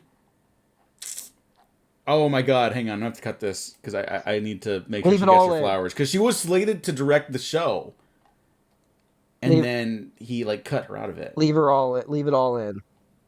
No, Leave no, no, leave no. This is gonna leave Diego flop sweating in the episode. Petra Collins. Petra Collins was supposed to direct the show, Okay. and she's like she defined the Tumblr like Mm. neon like bedroom aesthetic thing, and like she's evolved it since then. She could do other stuff, but like now she does like videos for Olivia Rodrigo and like other pop girlies and stuff like that. Mm. Super talented artist. Um, so I don't think Euphoria itself is cool. I think that like that aesthetic look is what is cool Hmm. now, and people are finding it elsewhere. And I'm sure Euphoria is very popular. I don't want to downplay that. We're all culpable I'm for cool with the even talking about it. existence. I'm cool with the existence of it just because I just hate Sam yeah, no, Levinson. he's annoying. Yeah. Um but I don't know, maybe he's like a crazy we need right now. I don't know. Oh, yeah, no, Okay. maybe, Okay. maybe not. Okay. Yeah, Okay. just We'll see judge me on that one. we'll see where things go. Okay, yeah, yeah, yeah. Anyways, Petra Levinson, Collins directing The Adventures of Haley Williams as Buckaroo are you Banzai. fucking kidding me? Are you fucking kidding me? Yeah. No, no, I'm not. I was not listening to anything you just said. Uh, Hmm. Sam Levinson from 2008 to 2011 Oh, you just saw the dated yeah, Ellen Barkin, the female lead of yeah. fucking Adventures of Buckaroo Banzai. That's not fair. A tangent can't loop around that well. This is destroying the entire ethos of this show. These are just kind of firing on all cylinders today, I I think. guess, yeah. Yeah. No, Uh, it feels good, right? fuck yourself. All right, Diego, to the best of your ability, describe the plot of The Adventures of Buckaroo Banzai Across the Eighth Dimension. All right. Well, it was a good show, everyone. I want to thank our patrons who keep the show going. Don't be a They let us host coward. the show with the RSS feed. Do it. No, okay. Do it. The Adventures of Buckaroo Banzai is about Buckaroo Banzai, the Hong Kong Cavaliers, discovering the plans for an alien invasion, much like Invasion of the Body Snatchers, and they have to put a stop to it. That is the briefest summation of the film I could give. Okay, I think you're leaving out some detail. Oh, I'm leaving out so much, but that is a brief logline. And even that was kind of a struggle. And that doesn't, you know what? That is what the movie's about, and it doesn't at all feel like that's what the movie's about. No, no. Because it's one of those movies where, like, a lot happens, but Where's the also, eighth like, the dimension? general. Yeah, yeah. Where's the music playing? Where's the aliens? Well, I mentioned the aliens, but like, there's like a lot of them. There's a lot of cool alien shit in this. Yeah. What? Well, here I kind of explained my reaction to it, which was frustration. You watching it for the first time back in the day, like you were just all good with it. I just look. It does have a vibe that plays well to children. Like I said when I watched on the Sci-Fi Channel, because like you just like you kind of are more willing to just roll with the punches of weird shit when you're a kid, right? Yeah. Of it's being an adult where you demand logic from things, right? It's Mm-hmm. like I think about like I don't think for a second I questioned why Batman did the things he did in the Batman cartoon, right? Yeah. Like, Yeah. yeah, like to me, when you're a kid, you're like, it makes perfect sense. His parents died, he dresses up like a bat and fights criminals. And they're all weirdos dressed up like other things. That makes perfect sense when you're a child. It's adults there, it's like, no, but like, how did he get the suit, right? Which, Yeah. uh, I don't agree with. But you know what I'm saying? Like, I don't know. So it's always been fine to me, but it's something where as I've gotten older, I'm like, why does like what is this? It's still kind of an anomaly for a cult classic, right?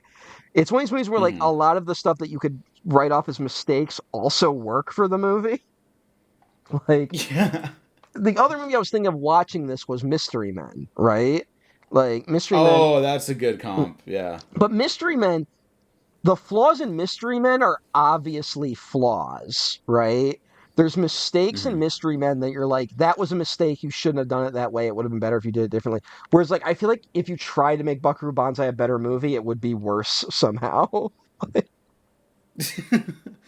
Like it has to feel scrappy, right? Yeah, it has to feel scrappy. It has to feel barely put together. It has to feel like you don't know what's going on, really.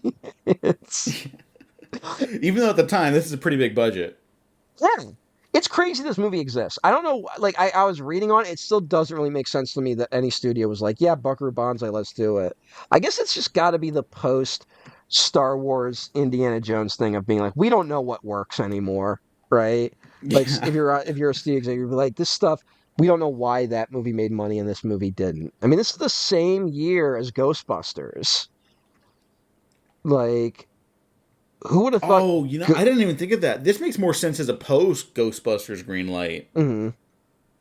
At least to me, Yeah, no, with no, the no. brief knowledge I've had of this movie. No, Ghostbusters does feel like the other one of just being like, we don't know why movies work anymore. Let's try anything, right? Like, Yeah. but it is kind of strange that this is the same year that Ghostbusters got made. It could be one of those situations of like, it could be a Big Trouble in Little China Golden Child type situation of just being like, Oh, oh, they're yeah. doing a weird movie over there. We should do a weird movie over here.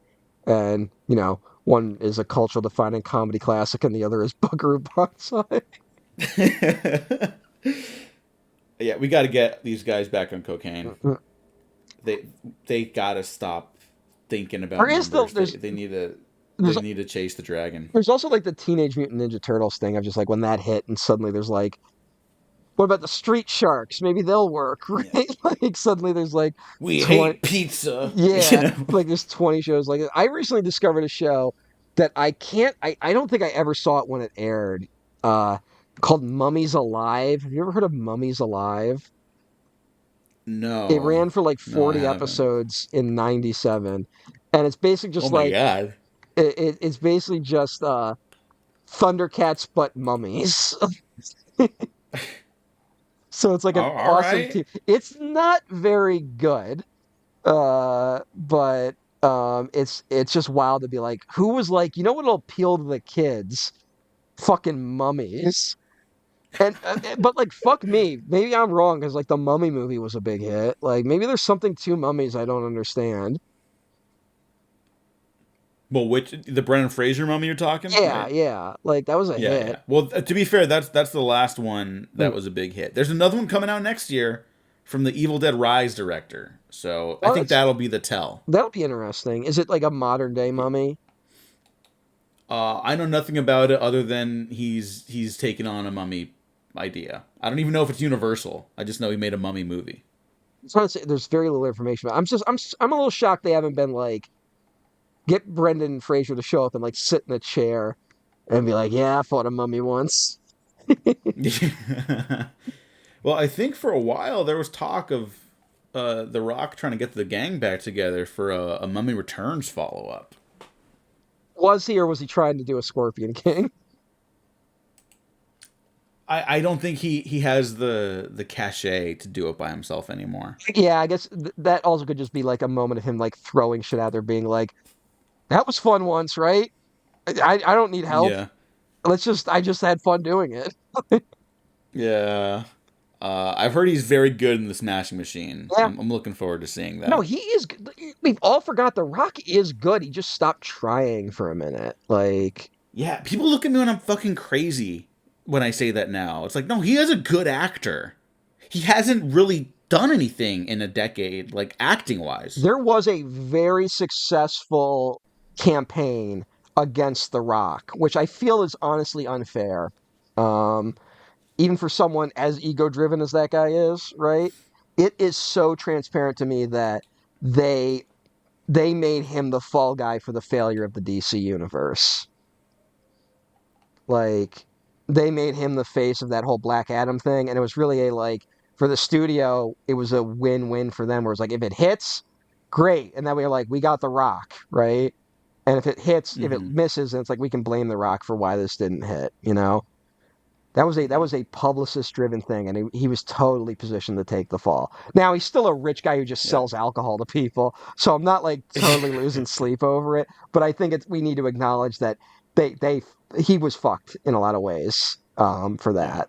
So That and look, I think he maybe upset some people with the fight between Vin Diesel on the Fast movies, which yeah, are dead to me now, obviously. But you know, I think maybe he pissed off just the right amount of it's people. so weird You that know, Fast X came out and then it's just dead silence.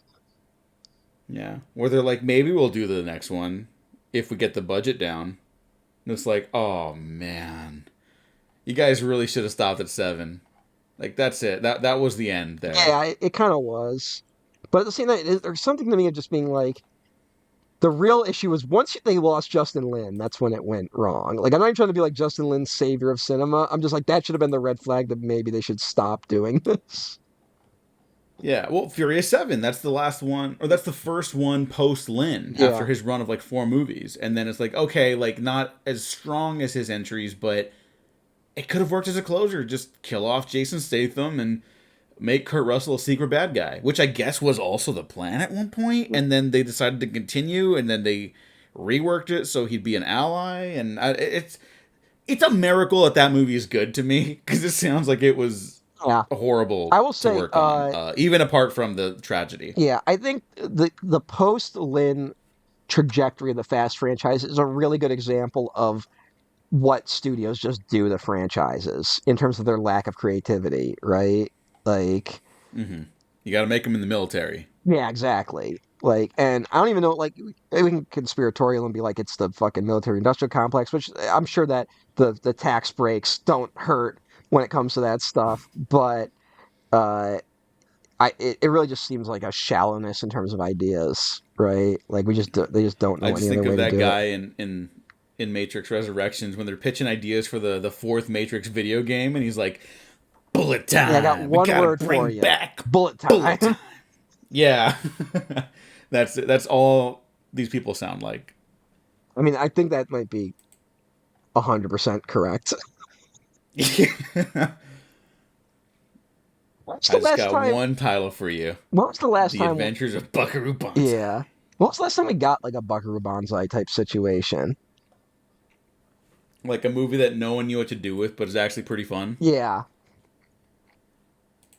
I'm sure we've covered it on the show, frankly. I just can't think of it off the top Oh, of my I'm head. sure. But let me look at the movies I liked this year. Nothing. Not not nearly to the same extent, but the closest comparable I could think of is like Freaky Tales. Did you see I that? did not. Okay, anthology, action, crime, comedy, adventure movie by Anna Boden and Ryan Fleck. This is the movie they get greenlit off their Captain Marvel $1 billion grosser 5 years ago.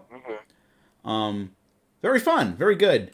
Really enjoyed it. A little wacky, but even that isn't like a huge stretch into like utter zaniness that Buckaroo Banzai has. Yeah. Like this is such a specific tone though that it's a little hard to find anything similar.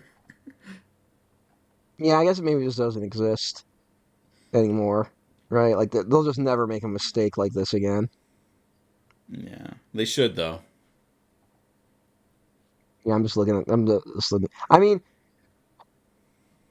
Joker 2 is kind of a wild swing. Yeah, it Like is. someone should have stopped Joker 2. Let's just be honest. Yeah, yeah, yeah. And Joker 2 will Yeah, we've probably talked have about that before, but Joker like, 2 will probably have a yeah. longer legacy than Joker 1. You think so? I really do, because it'll be the one where people be like, because Joker is the first Joker is just so derivative, right? Like Mm-hmm. we have Taxi Driver at Home. That's what Joker Yeah. is. Whereas Joker, there's not another movie like Joker Folie à Deux, frankly, and that's for a lot of legit reasons.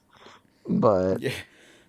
I I don't. think the problem, as someone who hasn't seen Joker 2, I think the problem is, though, that half the movie is allegedly just, like, recapping the first Yeah, movie, but which guess kind what? of, Guess what? it kind of puts the brakes on it. Now you also don't need the first movie.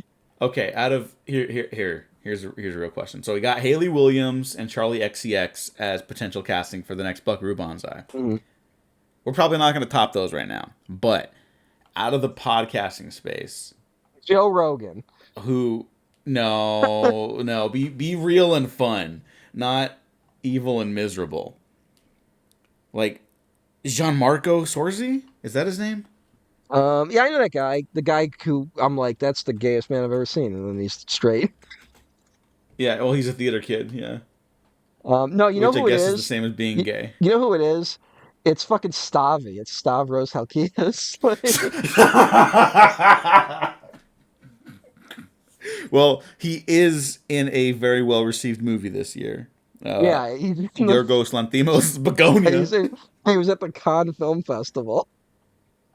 That's fucking insane. What is it about the Cumtown guys? I've had to explain Cumtown to normal people because people are like, "Who's this Adam Friedland guy?" Yeah. After his interview with Richie Torres, and I'm like, "Oh my god!" Like I have to explain Well, it's the guy so who shit himself. yeah, it's so funny because I was actually not a Cumtown guy when it was big. Like I was in the Chapo sphere at the time. Like I was Hmm. really big in the Chapo trap house. But like Cumtown, I was like, not for me at the time. But then it is like this weird thing of like post Cumtown, they've all kind of blown up in a really interesting and distinct way. So It's the Cowbell podcast. yeah, Yeah, and to be fair, I won't take credit and say that I was a big Cumtown guy at the start either. I kind of come in at the tail end. I'm like, oh, who are these guys? Oh, they're ending their podcast. Okay, well, sure, end of an era. But like, yeah, that was interesting to see develop now. It's just it is weird. I think it was something that like not that they want to replicate it, but it is something that the Chapo guys haven't been able to replicate, right? Hmm. Like the Chapo guys have made kind of a Hollywood pivot in recent years, right? Like I know they're out there like doing stuff, but they didn't have they're not having the same effect, you know?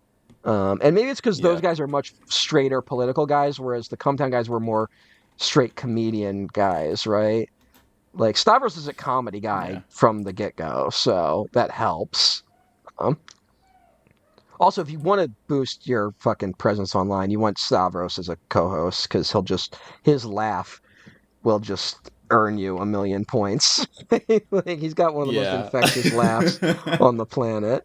Um, Also, Okay, yeah. he's So, been really good at threading this line of like, he's like on Tires, right? Like he's on the fucking Shane Gillis show, hmm, and so like, that's Shane Gillis has like kind of a more like right leaning audience, right? And then you have yeah, Stavros in there who's like he's been very good at like riding that line of like appealing to the right while being a leftist, Um, hmm, kind of the old Bernie Sanders pocket, frankly. Like we don't talk about enough how popular Bernie was on the right in 2016. Like it was honestly one of the yeah, things that was a big selling point for why he should have gotten the nomination that year. Was he was one of the few guys who could actually hmm, fucking pull votes away from Trump. But yeah. um, I mean, even as recent as the last couple of years, they're fucking they're filling up like little arenas and gyms to hear him talk in the Midwest. yeah, Like, it's probably something to keep an eye on. Maybe people like hearing that. Obviously, he's too old now to run for president, but like, maybe hear what he's saying and I- maybe but maybe find people to support those but things. maybe also don't endorse a guy with a Nazi tattoo.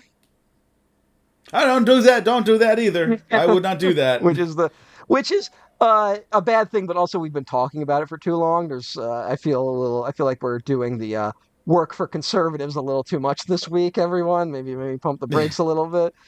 Even though that is a totally fair criticism, but also the right is looking for any way to take the heat off themselves right now. So don't Yeah, don't no, play that's the a good way of putting it. Like, yeah, don't do the work for them. Acknowledge when something's fucked up because I think you and I especially have been very like open about like, hey, those aren't the best candidates that you could have put forward.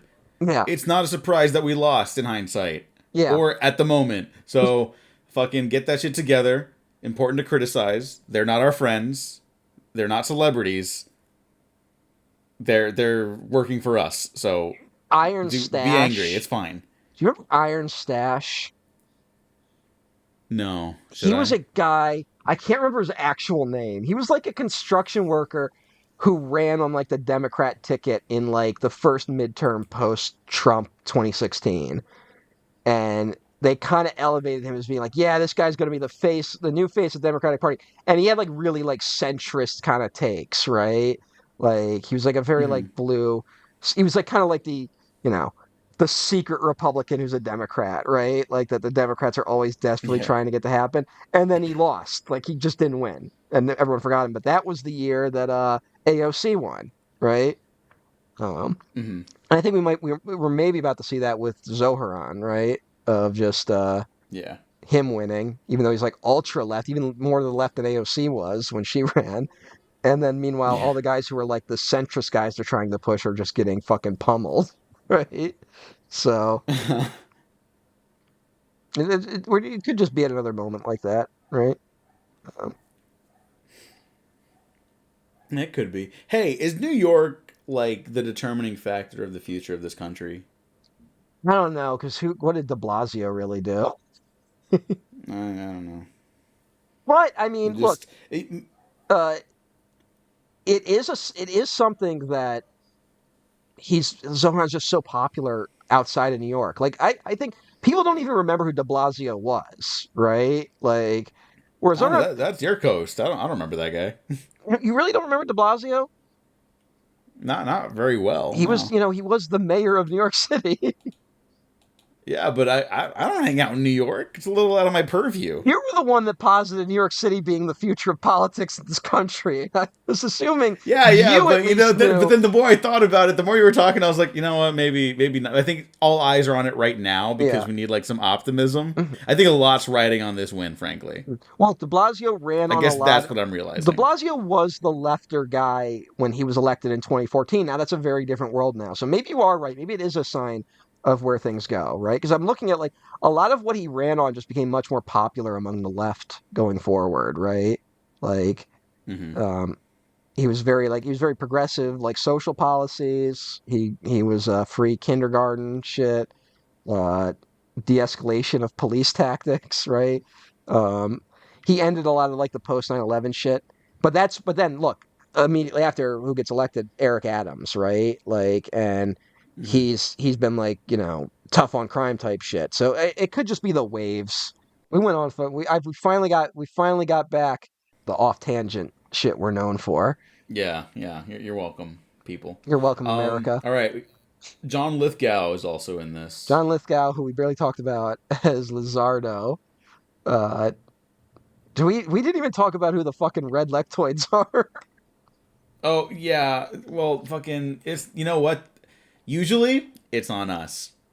I'm gonna give us the pass this time for Well, jumping the red around a little lectoids are bit. like imprisoned on Earth, right? And they're at war with the black lectoids, and they're going to use the machine to the eighth dimension to get to Planet 10. It makes perfect sense. Obviously. Yeah, I was keeping up with it. Mhm. But like the black lectoids will like trigger World War III to stop this from happening, even though they're on Buckaroo Banzai's side essentially. But they can't risk the evil red lectoids getting out. So it makes perfect sense. Also, the red lectoids Yeah. invaded Earth. They took over and started disguising themselves as humans. Turns out the War of the Worlds broadcast that Orson Welles did was real, and that's how they infiltrated the planet. But then they changed everyone's memories to make them think it was a hoax. Yaha! The perfect plan. Also, all of the red lectoids' first names are John. So it's stuff like John Gomez, John Parker, and obviously Christopher Lloyd as John Big Booty, Yeah. Big Booty, Big Boutte, yeah. which he screams as he gets Which shot. quite a name. Big Booty, Quite the Tay name. Tay. Yeah, That is Lithgow they does have they my do make a meal out of saying that name. yeah. Lithgow does have my favorite line in the movie, which is John Big Booty, you coward! You're the weakest individual I ever know. John Lithgow, who is Who is on a scale of 1 to 10, like a 15 in this movie. who is Italian for some reason in Oh, this. yes. He's a Well, that's where the extra 5 comes from. yeah. He's like a Mussolini type. He's like getting up. He's like, "Where are we going? Planet 10. When? Real soon." Also kills Jonathan Yeah, Banks Jonathan in Banks the movie. in this era when he was just like a. It's so crazy that Jonathan Banks is huge now because he's all over 80s movies in roles like that where he shows up for like 2 seconds and dies. Yeah. No, his filmography, he's been in hundreds of TV and movies. Mm. Like, just so fucking many. He's And yeah, 48 you'll see him hours. wherever. He's in Yeah. Beverly Hills Cop. He's Yeah. in he's in Gremlins too. I believe he dies in all of these movies. I believe he's a cop in pretty much all of these I movies believe and you are dies correct. in all of them. He's an airplane.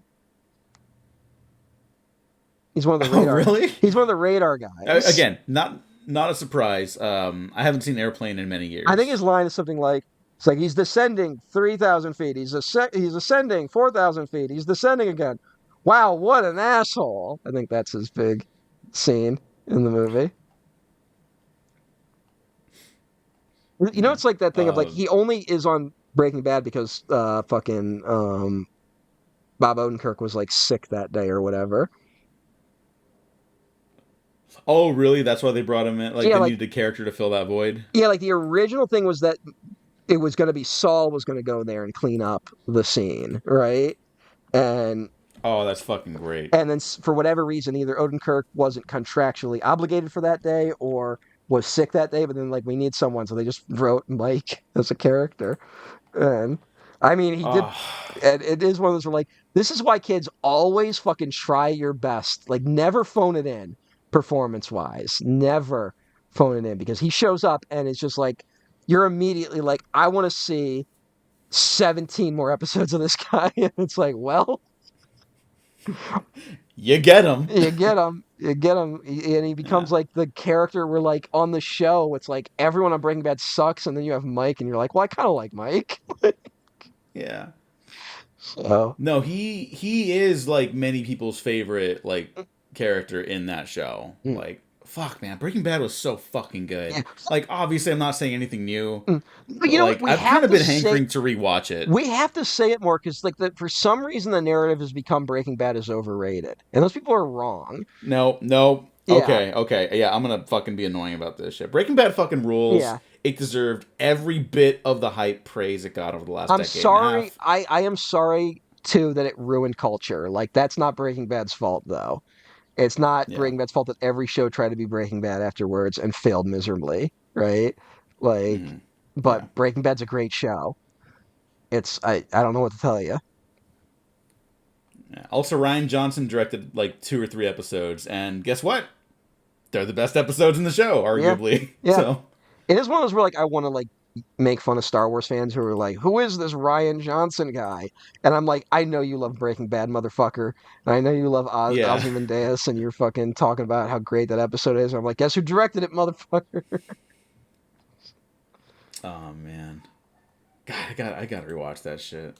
Also, of course, who could forget Jonathan Banks' starring role in Community as Professor Buzz Hickey in season 5 when they start trying to figure out what to do with the cast now that they supposedly graduated. Yeah, that's that. He's one of the professors. He's good on.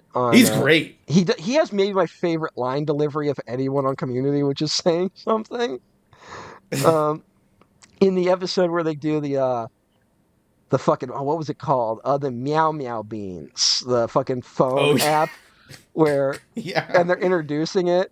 And the guy like explains like, see, you can vote on teachers, vote on students. Like we can give them 1 to 5 meow meow beans. The guy explains the whole thing, and Jonathan Banks just goes, you know, I fought for this country. And he's like, and you don't get to choose. I know you don't get to choose what you fight for. Like, it's this amazing like existential crisis moment. It makes me laugh every time. Oh, that's great. I was gonna mention one, but that's so much better. That's fucking. I totally forgot about that. Oh my god. And he's on the verge of like tears too, which is what's amazing about it. Like you can hear it in his voice how much it pains him. Like, that he's like, I've made a huge mistake believing in anything. Oh my god. Yeah, God bless Jonathan Banks. I'm glad he had like it's so cool when a guy like that gets like a late career kind of surge, you know? Hmm.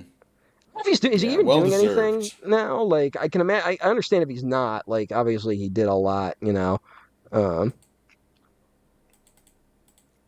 Yeah, I don't know. 'Cause he's not in any movies really. He doesn't really do movies that much.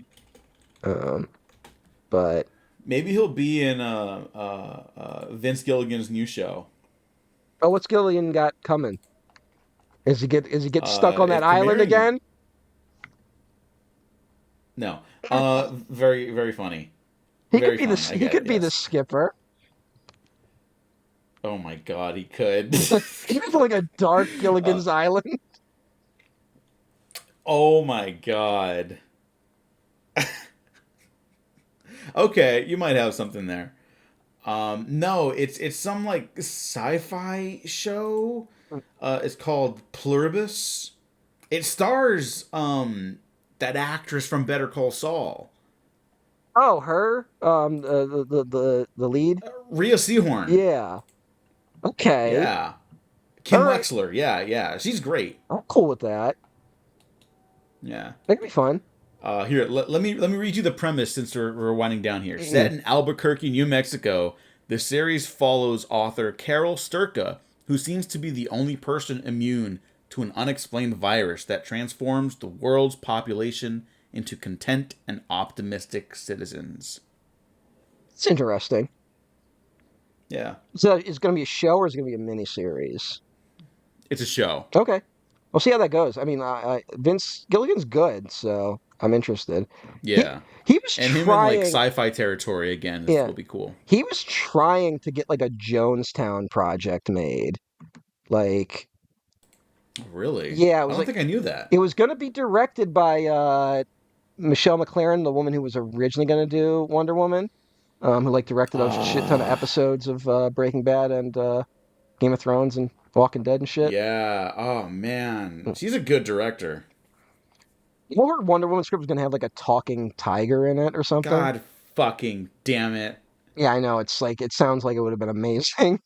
That's been something they've been like talking about for like years now, and I haven't heard anything in a Yeah, while. I guess that's Um, dead then. But fucking god damn it. That I didn't know that. That pisses me no, off. hey, what are you gonna do? I'm gonna do something I should have done a long time ago. Gilligan has proclaimed that he found both fundamental Christianity and atheism, quote, hard to wrap my head around. Undervalued. Gilligan is kind of one of the funniest interviews on the planet because he's just so like, yeah, I don't know, it made sense. Like Yeah. everything you ask him about Breaking Bad, he was like, I don't know, thought it was a good idea, Yeah. and he Like was when he reveals the machine gun in this in the final season premiere, and he's like, "Yeah, I didn't know how that was gonna come into play. I thought it was interesting." yeah. There's like a big moment where like he like people are like, oh, what happened to Walter's watch between that flash forward and the other one? They're like, oh, we just forgot to put the watch in, so now we have him leave the watch somewhere, just so it's like why not? And you know what? That is truly the mark of a great writer to No, me. Not yeah. I'm so glad he's always been open to it being like, yeah, we like, we didn't have this all planned out because I feel like that was the wrong lesson people took away from Breaking Bad was that there was some sort of master plan the whole time and there just wasn't. He just knew how to use those characters and he knew what momentum those characters were pushing towards, right? Like he knew Hmm. this is the direction they're going. He doesn't know how they're going to get there. He doesn't know why they're going to get there totally. Like he just knows that this is where it's going. And he was just really great at writing himself into a corner and then writing himself out. And the team, Yeah. obviously, like that's a whole team that worked on Breaking Bad. But that's the whole vibe of that show is that they kept fucking themselves of being like, oh God, what do we do now? And then having to find a way to get the characters out of it. And make it feel that natural. Like that's what's Yeah. really incredible about it. It never feels lost in the No, woods. and also it's so satisfying that you kind of go like, did they have this all planned out? And it's like, no, but like they just knew how to write the shit. Um, so Yeah. We're like the biggest point of criticism I could think of for the series finale is that like, yeah, of course it was going to end like that. mhm. Like there's no other way to have ended it Yeah, because they set everything up so well yeah. without a game plan. But it feels like they set it up perfectly. I don't think people give enough credit to that finale. So I do No, think, I was talking about how I didn't know people were kind of like bad mouthing the show. I know people have been like, yeah, the finale is like all right, and I'm like, no, no, no, no, that's a very good finale. well, I I've been think, in that show's corner forever. but I also think I think there's a lot more going on in that finale than people give it credit for. I think people just go like, it's a satisfying ending and a thematically appropriate one, but I think there's more going on there than people are willing to go into.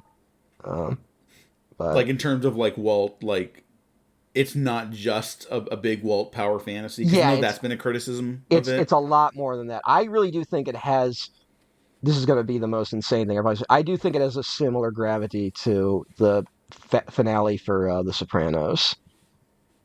I knew you were going there, and Uh, I don't disagree. I think that they're doing some really interesting things with Walter as a character in that finale that don't get talked about enough because it kind of is. It's hiding behind the power fantasy of it, right? And also, before anyone asks, no, Mhm. my take isn't that he's dead the whole time. I know that was Norm Macdonald's take on the finale, but that is not my take on the But he very was last. joking, right? No, he was 100% genuine. Oh my god. Vince Gilligan apparently talked to Norm Macdonald at one point That's because I hilarious. guess Norm called him up and being like, "So was he dead the whole time?" He's like, "No." And Norm, I guess, wanted Gilligan on Norm's podcast when Norm had one at one point, but that was like a whole whatever. What's going on with that? But, Oh, that's fucking great. Yeah, no, he's not dead the whole time. People need to stop guessing that. I don't think that's been true for a long time with a lot of stories, frankly. Um, so when has it ever been true? The Sixth Sense, yeah, which, that's the one. which is That's literally the the one. twist of that movie. Spoilers. Yeah. Which, you know what? To not bring it back to Buckaroo Banzai, but to bring it back to Community, that is one of the jokes when they like get gaslit Oh by the yeah. therapist into thinking that they were like in an institution the whole time. Like, fine, you've been dead this whole time. And Troy's like, I knew it. Um, there you go. Donald Glover, Buckaroo Banzai. It kind of That's my maybe last it pitch. might be a little too late. I don't know what Glover's up to. He's producing that show, right? Um, what's Tom Yes. Which Glover up to? show? Let's see. He Um, does produce a lot right now. yeah, I thought that was like where he was kind of in the producing area right now. Um, Oh, Mr. and Mrs. Smith. oh right, Um, yeah, he returned as Marshall Lee for Fiona and Cake, the Adventure Time sequel show, that makes sense. which I have not seen yet, but I'm just looking at his Wikipedia. Hmm.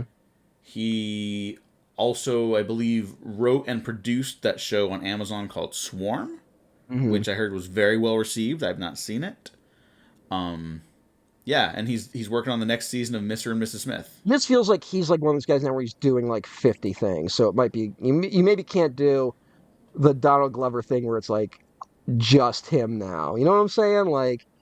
Yeah, Like he has yeah, I see Atlanta, what you mean. right? He produces Atlanta, he created Atlanta, he's the star of Atlanta, but like I don't feel like anyone even really goes like, yeah, that's the Donald Glover show. You know what I'm saying? Like it's weird. Yeah, I think He's at got a first it did, and yeah, it became like such an ensemble piece. yeah, he's just got a weird standing in the culture right now where it's like, yes, he's doing Mr. and Mrs. Smith, but are we really thinking about that in terms of that? You know? I don't Mm-hmm. know. In a way where like there was that in the year when it was like he's in fucking Lion King, he's fucking Lando Calrissian, he's fucking doing like that run of like 2 years of where he was like suddenly in everything and everything was going huge for him.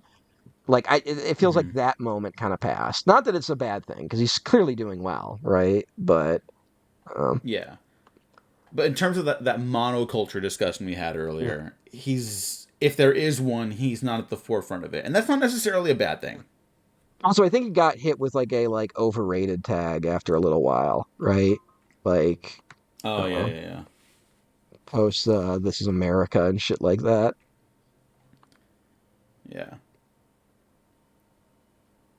Yeah, that's another one where I heard the it's not very subtle criticism. It's like, Yeah. well, I don't think America is ever gonna be subtle ever. Hmm. So naturally, Why do we value subtlety so much? genuinely, here's what I think. Thank you for bringing this up. I've had a lot of thoughts on this lately. Genuinely, I think it's like that machismo thing where it's like, well, to be like a man, to be like mature, you have to like kind of reserve your feelings. You have to reserve your emotions. That is maturity. That is like, you know, that's the height of what someone can do into adulthood, and that's not true. Like obviously you can't be like controlled by your emotions, but I think expressing them is good and healthy, and expressing emotions isn't subtle, Hmm. and people don't like to see it expressed. It makes people Makes feel vulnerable in that a way, makes maybe. sense. I also just think that like I think sometimes, especially if you're like a film nerd like us or like any kind of nerd, we kind of forget that like the majority of people aren't us. You know what I'm saying? Like we're like for some people, yeah, this is the first time they're seeing a movie with this kind of message, right?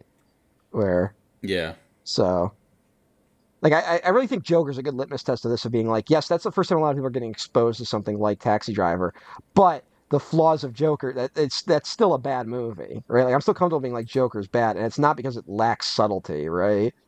It's not because Mm-hmm. it's that it's just a poorly made movie. But again, if that's the first thing you're introduced to, obviously you respond. I mean, it's similar with like Everything Everywhere All at Once, where I feel like a lot of film nerds responded negatively to it because it's familiar territory. If you're a nerd fan, if you're a film nerd, right? Like it's Yeah. it's not as groundbreaking. But keep the majority of people who saw that movie probably had never seen a Michelle Yeoh film, right? Like that's just how it is sometimes, man. Yeah. Although I do like that movie quite a bit. I the one I like is Everything Everywhere All at Once. I just don't like Joker. I was using that one to be like, see, there can be a good Okay. version Okay. of it Okay. and a Yeah. bad Yeah. version of it. uh I told you Everything Everywhere All at Once is like Interstellar for me. Where like I totally get it, and it's just not like a favorite of mine, right? Like, Mm-hmm. but hey, That happens. Is Buckaroo Banzai a favorite of yours? it is. Yeah, I love this movie. I'm not like Mm-hmm. I'm not an uber fan like some people are. I know some people kind of like. I think by the time I circled back to it, post childhood, I was past the point where I was like making movies I liked my identity, and Mm-hmm. it doesn't have that entryway to me these days. But as a fun object of a movie, it is a movie where like you kind of have to understand like the culture around it, right? Like I didn't even bring up Doc Savage, right, which is a pulp hero that this is clearly an inspiration for. Uh, Buckaroo Banzai. That makes so much fucking sense Mm, now. yeah, That never crossed my mind. That wow. I thought it went Yeah, that's unstated the because it was movie. so obvious. So, Nope, nope. That's well because I didn't. I've never read Doc Savage. My entry to Doc Savage is, oh, Shane Black almost adapted Shane that, Black keeps and I have the almost script. making it. Yeah, it was gonna star The Rock like 10 years ago, but they said no Oh because well, the rights are all fucked up. yeah. There is a Doc Savage movie from like the 70s, I think, maybe 60s. I can't remember, and it's like a notorious bomb. And I don't know. I've actually never seen it. Um, Hmm. so maybe it's worth checking out. Yeah. But Also worth noting, the budget they were asking for on the Doc Savage movie was like 150 million. yeah, Some of that is probably The Rock's price tag. Another part of it is I've read that script and it's very big and exciting, and violent. I mean, So it tell would have you been what an happened. R. And I'll be honest. As much as I would love to see that movie, whoever said no to it did the right thing. That would never make money. Yeah. Like I'm just being honest. Like these type of stories are this is the real nerd shit. I'm not trying to be like a true nerd versus fake nerd, but it's like this is the thing where like it only has appeal to people who are in the weeds for this kind of stuff, right? You cannot Mm-hmm. sell Yeah. Buckaroo Banzai to someone who isn't into something else to a similar nerdy degree, right? Yeah.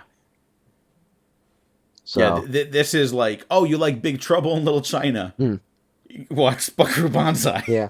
We should mention like I said, Big Trouble in Little China actually comes after this. Mm-hmm. Whatever happened to W.D. Richter? Like he just kind of stopped. Um, because he has like I actually don't know. This is he only directed two movies. yeah, He wrote several. He wrote the '70s invasion of the Body Snatchers, which which is is kind of fucking terrific. yeah, it was. Arguably the best one. It's kind of his big thing. He has this really interesting role where it's like he does Nickelodeon, Invasion of the Body Snatchers, Dracula, the Frank Langella Dracula, which it doesn't really hold up, but was kind of a big deal in its day. Um, and Brubaker, which I don't know is a pretty underrated movie. Rest in peace, Robert Redford. Um, but he does that, and then it's like you know, Pucker Bonzo was like this project he was trying to get made for a long time, and it did, and it kind of just, and I think it's like this, and then Big Trouble in China right after it, and like that kind of fucked him, and then he takes a huge break. He gets maybe he wanted to just be a director, and he just couldn't get the work. Like I say, there's only one other movie which I've never seen called Late for Dinner, which I don't even know what the fuck that's about. Um, he wrote Needful Things based on the Stephen King book, but it's a very different story. Home for the Holidays, and then Stealth. But I think Stealth was like a script that he was just that was just sitting around for a long time, right? Um, like I think That that. yeah, I think that one's. There are probably other hands on that one Mm, too. Like I don't think he is really his. mhm. Or if it was, like he came in at the end, maybe that's why he's credited. Yeah, no, I think that was his. I think that was a his thing, but it kind of got monkeyed with, you know. Um, Mm. and all right, so the weirder one is um the screenwriter and I think the main creator of Buckaroo Banzai, Earl Mac Rauch, I'm probably saying his name wrong, um, is a writer on the horror movie A Stranger Is Watching, which is Sean S. Cunningham, the director of Friday the 13th, kind of in that like slasher boom type era. I don't know if that's totally a slasher, but was that he also co-wrote New York, New York for Martin Scorsese, another bomb, right? Uh, Mm. does this, and then you know what his other credit is? Don't look it up if you're. Oh. He wrote the Yeah. screenplay for Yeah. Go ahead. Wired, based on the Bob Woodward book about John Belushi, which is like according to everyone who knew Belushi, basically bullshit, right? Hmm. Now, do you know anything about Wired, the movie? No, I recognize the John Belushi of it all because you were like, we're gonna Yeah, talk about Belushi today. yeah, I mentioned that earlier. Well, it's Michael Chiklis' Belushi.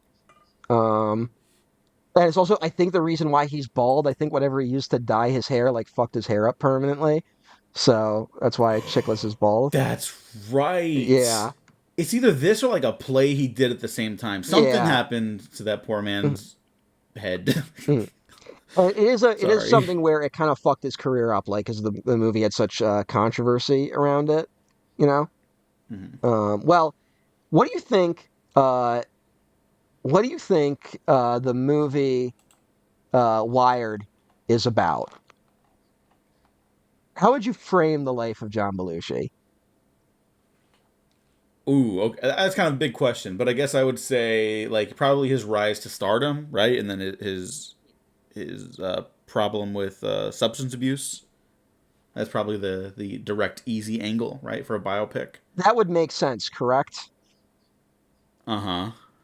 The opening of the movie Wired is Belushi dead in the morgue, Oh. and he gets up, realizes he's died, escapes from the hospital, gets into a taxi cab driven by an angel, in which he tries to argue that he can't believe he's actually dead. He's like, I'm the Belushi, I shouldn't die. And then it's told the rest of his life is told in flashback. Oh. Um. It's a wild swing. And also Bob Woodward, who wrote the book Wired, is in there as a character, played by JT Walsh. Okay. Uh What? Did yeah. the family like greenlight this? No, this is there's a lot of controversy around this where like the book Wired was I can't remember if Bob Woodward was approached to write Wired or if he did it on his own, but like he wrote it and kind of like portrayed Belushi, like out of control. Uh, like how like yeah, a lot of people were like it's have basically come out and been like it's bullshit, right? Including Belushi's Mm-hmm. ex-wife, right? Who wrote her own book called Samurai Widow about Belushi to kind of like specifically to refute Woodward's book. And so like it had none of their endorsement. And then when the movie got made, everyone involved was like, we do not endorse this. So like there's a lot of weird rights issues in terms of like how they can portray people in it, you know. John Mm-hmm. Landis is portrayed in the movie and was also very critical of the film. And when his character is on screen, you can hear a helicopter flying in the background for some reason. Oh my god. Yeah, Okay, well that one. I mean, well I that mean, look, one. that's that. Yeah. Look, if you kill a man and two children. You're gonna give you easy to dunk on for the rest of your life. But Yeah, I'm like I was feeling very like sympathetic for everyone else, and then like, and then John Landis, and I'm like, ah, yeah, well, I know that serves him right. I know that a big part of it is that like they couldn't do a lot of they couldn't replicate any of the skits that Belushi actually did. Like SNL was like, we will sue you if you do that. Um, Oh So boy. that I know that was the big part of it. But yeah, but hey, that's a movie. It's one of those movies. Wired, the movie has never been released on DVD or Blu-ray. I don't usually say this, but I gotta be honest. It kind of sounds like it's maybe for the best. Like that's like, why would you do that? I know it's a weird one. I've seen it because I think it's on YouTube. I think it's one of those movies because no one gives a shit. It's just on Uh huh. YouTube. But yeah, it is a like I watched it like years ago on like terrible video quality, and it is a like yeah, why is this what you did, right? Um, it is a wild Like, swing. It is a like okay, like I feel like they were trying to. I'm overthinking it probably, but like the standard Belushi biopic kind of wouldn't be that good either. You know, mm-hmm. it's just oh well, the fame got to him. We've heard that story about a trillion times at this point, and uh, it's not so. I think they wanted to try to capture Belushi's larger than life character with a larger than life story. So it's an interesting idea, but obviously failed miserably. Um, Mm. but hey, Yeah, I had no idea this existed. most people It don't. sounds genuinely insulting. Yeah, it's uh, it's not good. Um, yeah, and Chickless was like, yeah, it kind of fucked my career for a while. It was like playing Belushi kind of ended up being something that hindered his career for a couple years. Oh, poor But guy. Great hey, actor. he ended up doing all right.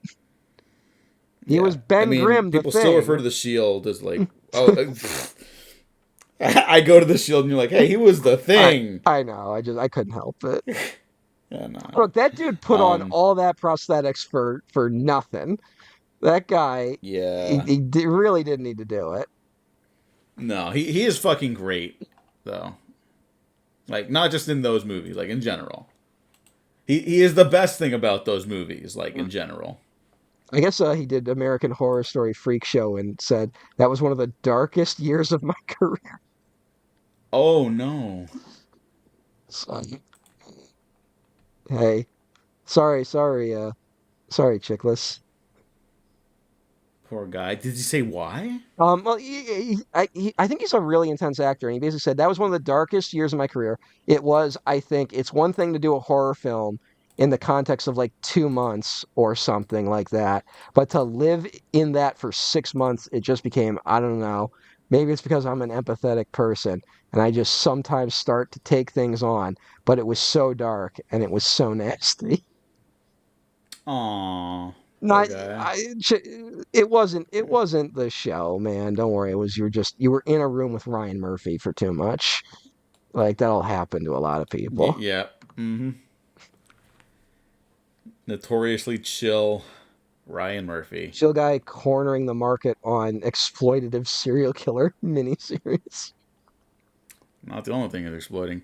Anyways, Oh, yeah, Michael Chiklis is great. Wired. Maybe I will check out clips on YouTube someday. Buckaroo Banzai. This is the failed superhero blockbuster. So what great time to ask you this at the end of this episode.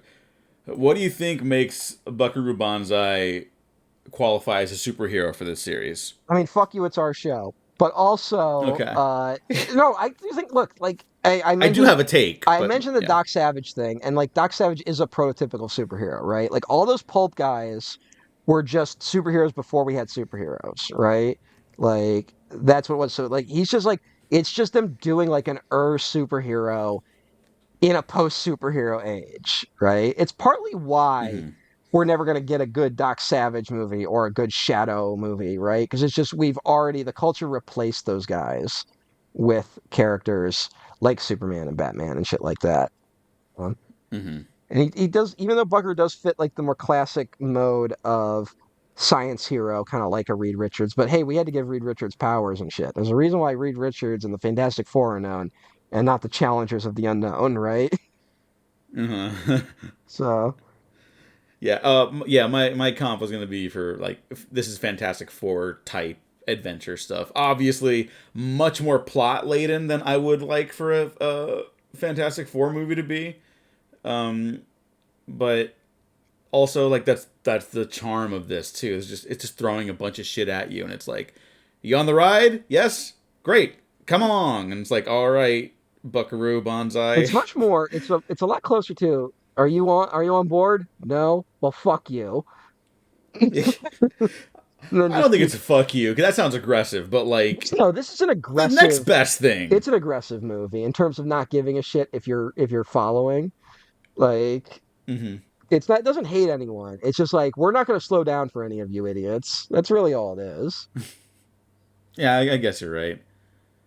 Um, yeah, I like this movie. I'm excited to revisit it, and again, just like every once in a while, you just need to see a movie again to like be completely on the wavelength. Now that you know where it's going, that Yeah. happens once in a while. Usually, that happens to me with M Night Shyamalan movies. Mm. Sometimes I'm like, "Am I liking this?" And I'm like, "Oh no, I do like this. Everyone else is wrong." Um, and yeah, I had a great time watching this. I can't believe I'd never seen it before, to be honest. I had just Um, assumed you had. So, nope, nope. well, glad you got to Yeah, see what it. a ride. Yeah, me too. Matt, any final thoughts? Um, no, go fuck yourselves. All right, that is the show for today, peoples. What are we doing next, Matt? What We have do you not want to? we have not decided. We never decide. No, not on this one. Not on this one. Perhaps the subsequent season we will have a. We have the list of movies we want to do. We just Yeah. don't. We haven't decided It's what been a we're doing very next. we've had a very perfunctory schedule this year for a lot of reasons. So, Yeah, but you know what? Good episodes, if I may say so myself. And I think this is another one of our better ones, to be honest. Mostly because like even the off-topic stuff was like still also kind of on topic, with like one exception. Just one though. hey, look, Matt, where can the people find you? I'm at EmperorTN at bluesky.com. Yeah, I'm also on Blue Sky now. The Twitter's it's like wasteland, but I'll still be there for a bit. Check out the Waffle Press on Twitter, YouTube, SoundCloud, Spotify, iTunes, Patreon. Let's see what else. It'll be November when this is out because I got another episode to go up before this one. For Halloween, you'll have just listened to Hellboy, which is cool and good. And yeah, I don't know. I just I'm having a really great time doing these. Still, we're winding down on the list of movies we were talking about. So yeah, I'm gonna miss this series when it's gone. But I'm also glad we're getting the superhero bullshit out of our system. So Matt, thank you so much for joining. Thanks to everyone else for listening. Like, subscribe. We have been professionally unprofessional. So long, suckers.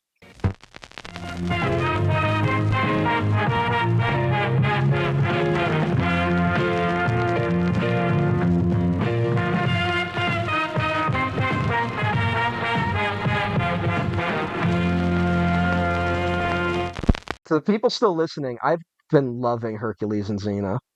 We got to go back. The average budget for an episode was 1 million to 1.5 million dollars. That's like around like that's between like 3 to 5 million these days. We could totally make 90-minute genre films at that level, and we would just it would the culture would be so much better. Stop with this $200 million bullshit. Just do fucking what is it? Force perspective to make the giants look tall. Like the Cyclops is sitting closer to the camera. That's all you need to do. It doesn't need to be much more than that. The CGI does not need to look real. It can look like some fucking Ray Harryhausen shit. It's a puppet. Whatever. We don't. It doesn't. We don't need it. What are we doing? That's my take while Diego's gone.